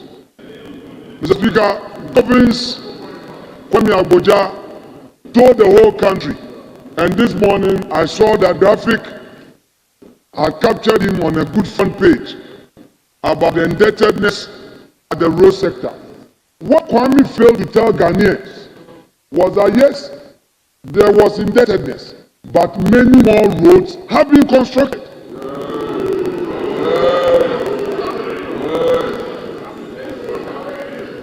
What he failed to tell Ghanaians was that the Akufo-Addo government made sure that many roads, especially the Eastern Corridor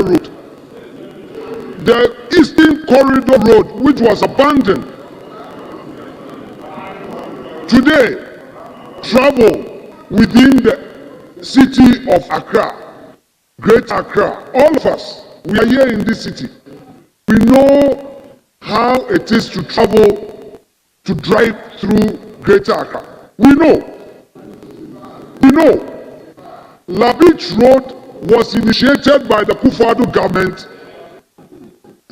It was initiated, Honorable Member for La, respectfully. Let me debate. If for some reason our administration could not complete, we expect Mr. Agboja to take immediate steps. We want the La Beach Road to be constructed, and we are waiting for it. Mr. Speaker, we expect them to find the money to pay the main road constructors who have done government work. We do not want excuses. We don't want them to create MPP contractors and NDC contractors. We don't want discrimination. We expect them to do what is right in the road sector. And we are waiting on them. On this issue of road tolls, they say that they are going to do digitalization.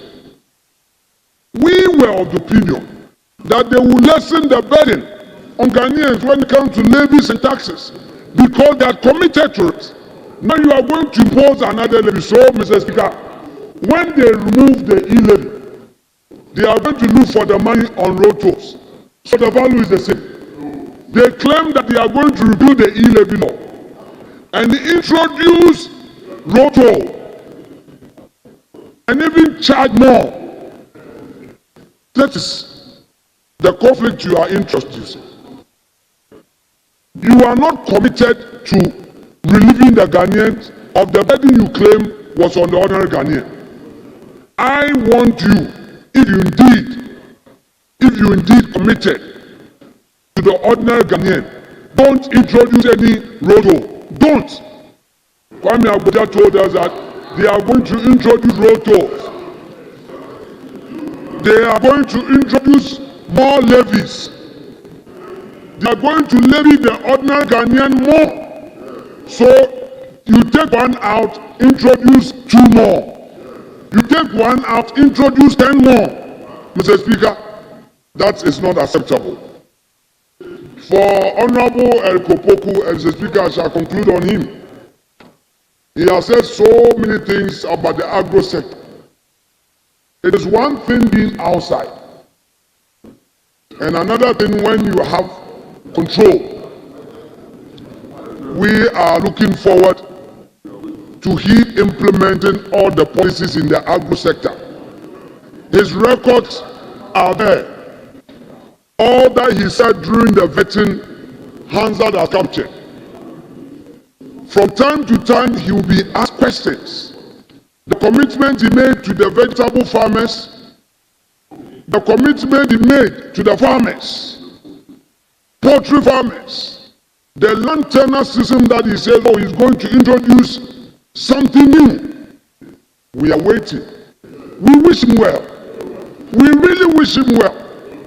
But he should walk the talk. Mr. Speaker, this said, and without more, I shall rest my case and second this motion to enable this House debate and approve these nominees who, by the report, we have already agreed that it be taken by consensus. Mr. Speaker, thank you so much.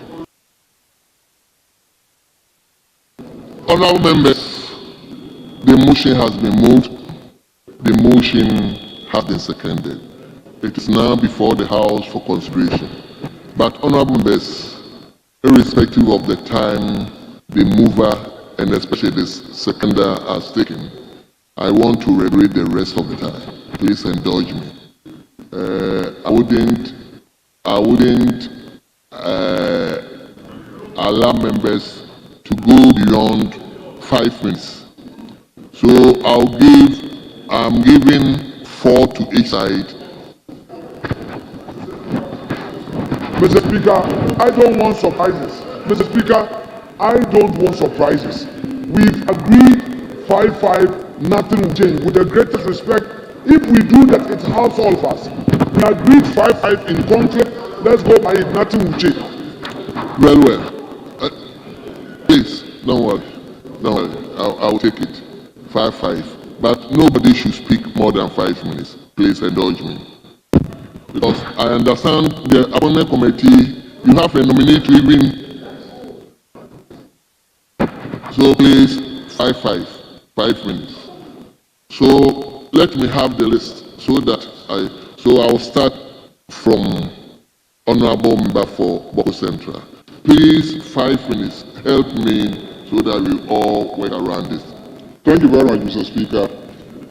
Mr. Speaker, I rise to speak in support of adopting the report of the committee in respect of the nomination by Honorable Kwame Governor Abuja for the Ministry of Roads and Highways, and Honorable Haruna Idrisu for Ministry of Education, and Honorable Eric Opoku, Ministry of Roads and Agriculture. Mr. Speaker, we are all aware that these are all colleagues who have been with us in this Parliament and by the constitutional provisions are definitely qualified for the nomination to the various posts to which they have been designated. Mr. Speaker, a lot has been said about the nominees, and in seconding the motion, the Honourable Minority Leader, who appears to have studied the manifesto of the NDC inside out, and who appears to have fallen in love with the manifesto and the promises of the NDC. Indeed, Mr. Speaker, as I listened to him, I'm wondering whether he didn't vote for the NDC. Mr. Speaker, he shows so much love for the promises that we made. And every day he commits himself and promises that he's going to ensure that the promises we made to the people are implemented. If he doesn't believe in those promises, I don't see why he is that committed to the implementation of those promises.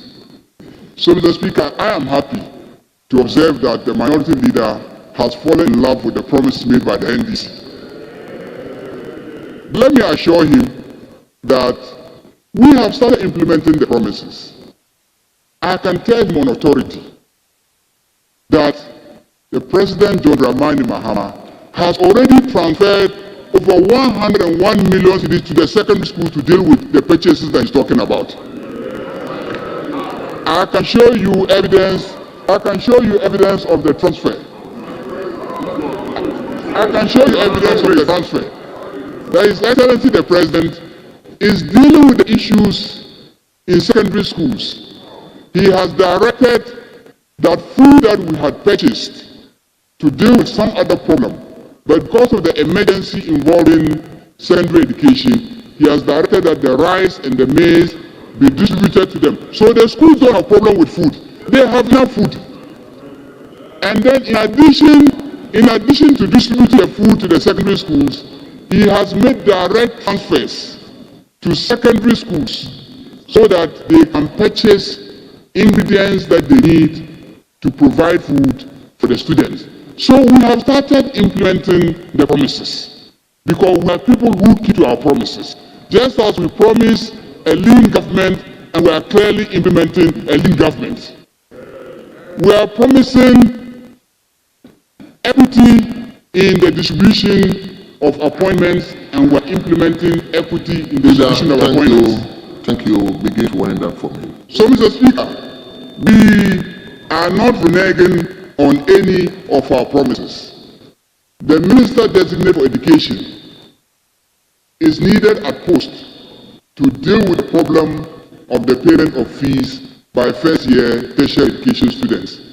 So if you approve him and he gets to office, he will definitely deal with this particular issue, which is clearly a commitment that we have made in our manifesto.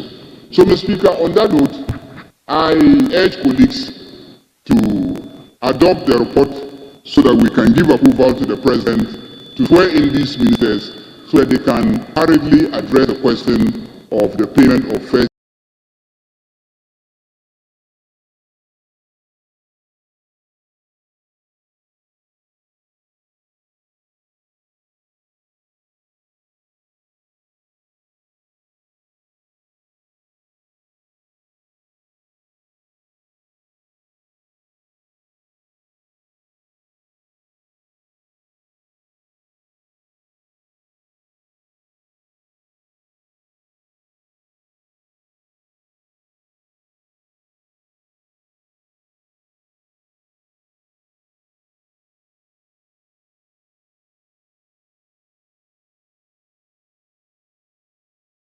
The various challenges that he has outlined and the promise to the cocoa farmers, the vegetable farmers, and all the other farmers, as my the minority leader has said, we are waiting and we are watching. Mr. Speaker, Rose, our minister designate, Honorable Abunja is a distinguished member of this House. From the veteran, there are many things that he brought out that he was going to do. And I think it's a question of monitoring to make sure the promises made will be promises kept. Mr. Speaker, moving on to education, the minister designate said many things, of course, outlined his party's manifesto and pledging that the manifesto commitments will be delivered. Mr. Speaker, the issue of the fees for tertiary students, I think we've heard a lot about it. Look forward to a situation where universities will at least be encouraged to allow those students who applied to them with a hope that they will not have to pay the fees for the first year. Allow them to come in and not sit at home, because if they don't, they're going to lose their spot. And I think if this commitment is there, it's much, much easier on the parents if the government was to speak to the universities, asking them to give them grace and allow them to enter, and that the fees will be paid. I think it's a better option than closing admissions, shutting the door in the faces of those who thought it was going to be free and therefore applied, and telling them that go and look for money, and if you can look for money to pay, then we'll reimburse you and reimburse your parent. Mr. Speaker, in many, reading the manifesto of the NDC, private schools participation in free secondary education, I'm waiting to see the fine details. Waiting to see the fine details as to how you abolish double track and keep Presec going. Abolish double track right now. All first-year students of Presec will have to be sent back home. First-year students of Pokuwari will have to go back home. So I'm looking forward to the details of the proposal. But Mr. Speaker, having said all that, I have confidence in the expertise and the policy grasp of the minister designate. And I hope they will be able to implement all the policies that ensure that we continue to march forward in the area of education. So much has been done, and I would hate to see us take a step back instead of taking a step forward. So I look forward and expect that public school transformation will continue, that the middle class of Ghana, who are working so hard to find money to pay the fees of their children in private schools, that burden will be eased by creating quality public schools. We began a journey, and I hope that journey will be continued for the benefit of Ghanaians, to ensure that in our villages, leaking roofs will be replaced, and that will be able to create better learning environment for all children. We need to have a Ghana where both from deprived means and advantaged means Honorable Member, you should begin get the to wind up. opportunity for quality education. Thank you, Mr. Speaker, for the opportunity. Thank you very much, Honorable Member. So let's turn to Honorable Eric Edemabana.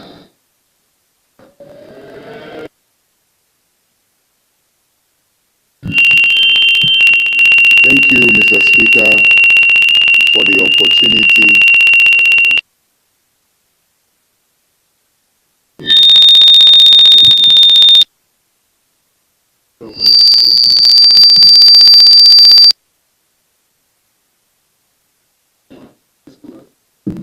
Thank you, Mr. Speaker, for the opportunity to contribute to the second report of the Appointments Committee on His Excellency President's nominations of the 3 senior members of this House for the various ministerial positions.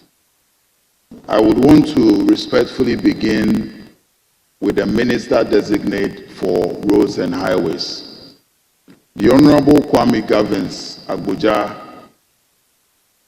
at the vetting yesterday, discharged himself excellently and displayed mastery over the sector. We are confident that given the opportunity as Minister responsible for roads and highways, Ghana's roads infrastructure will see some massive improvement.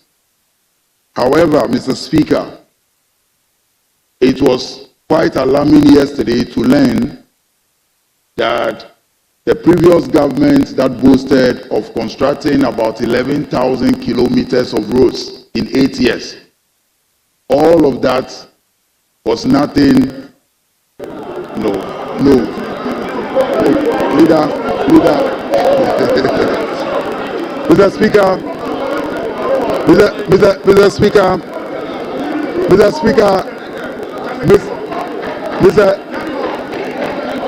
Mr. Speaker, it is important.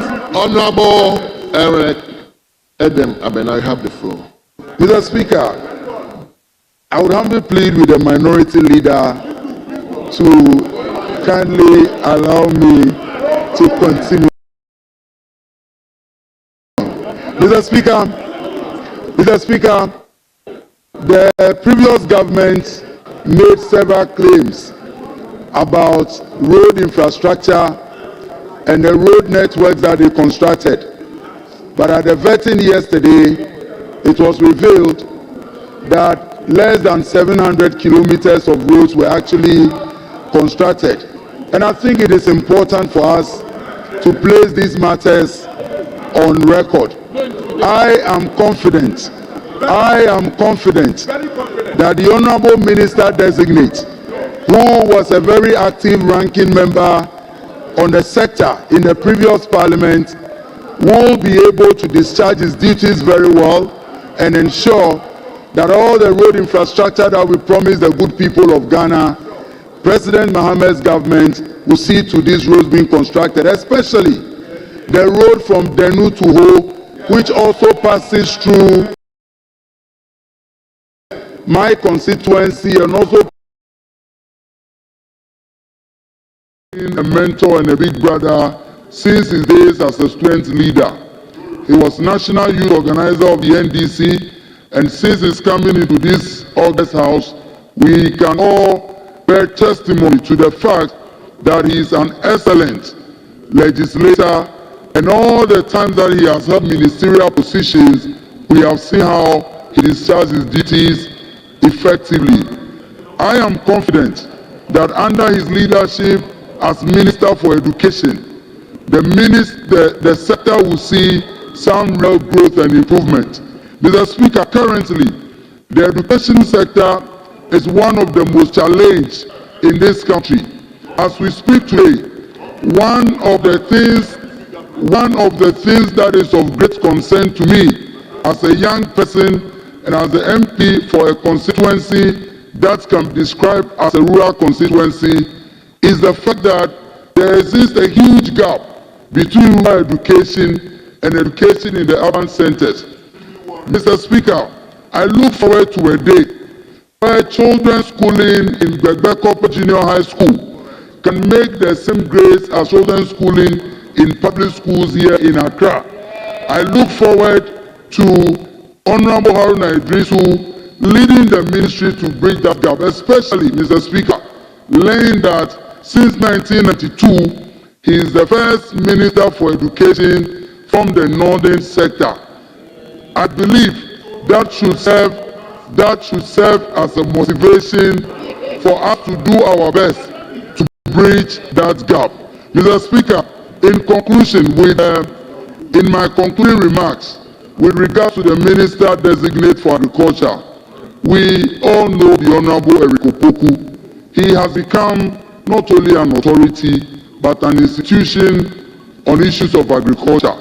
And he displayed that yesterday before the appointments committee. I believe that the agriculture sector will see some steady growth under his leadership. Mr. Speaker, the three nominees, I believe, constitute what we can probably describe as a solid team to move this country forward. Thank you. Thank you.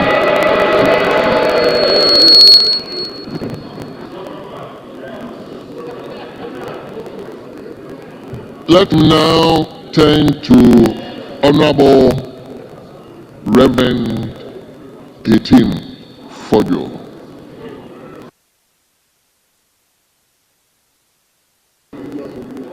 Thank you, Mr. Speaker. I rise to support the motion that this House adopts the second report of the Appointments Committee, and in so doing to congratulate all the nominees.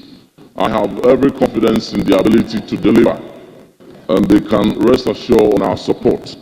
In respect of the nominee for the Agric Ministry, it is our expectation that he will keep true to his commitment, that all the brilliant initiatives that he enumerated to the committee will actually translate to the reduction in food inflation.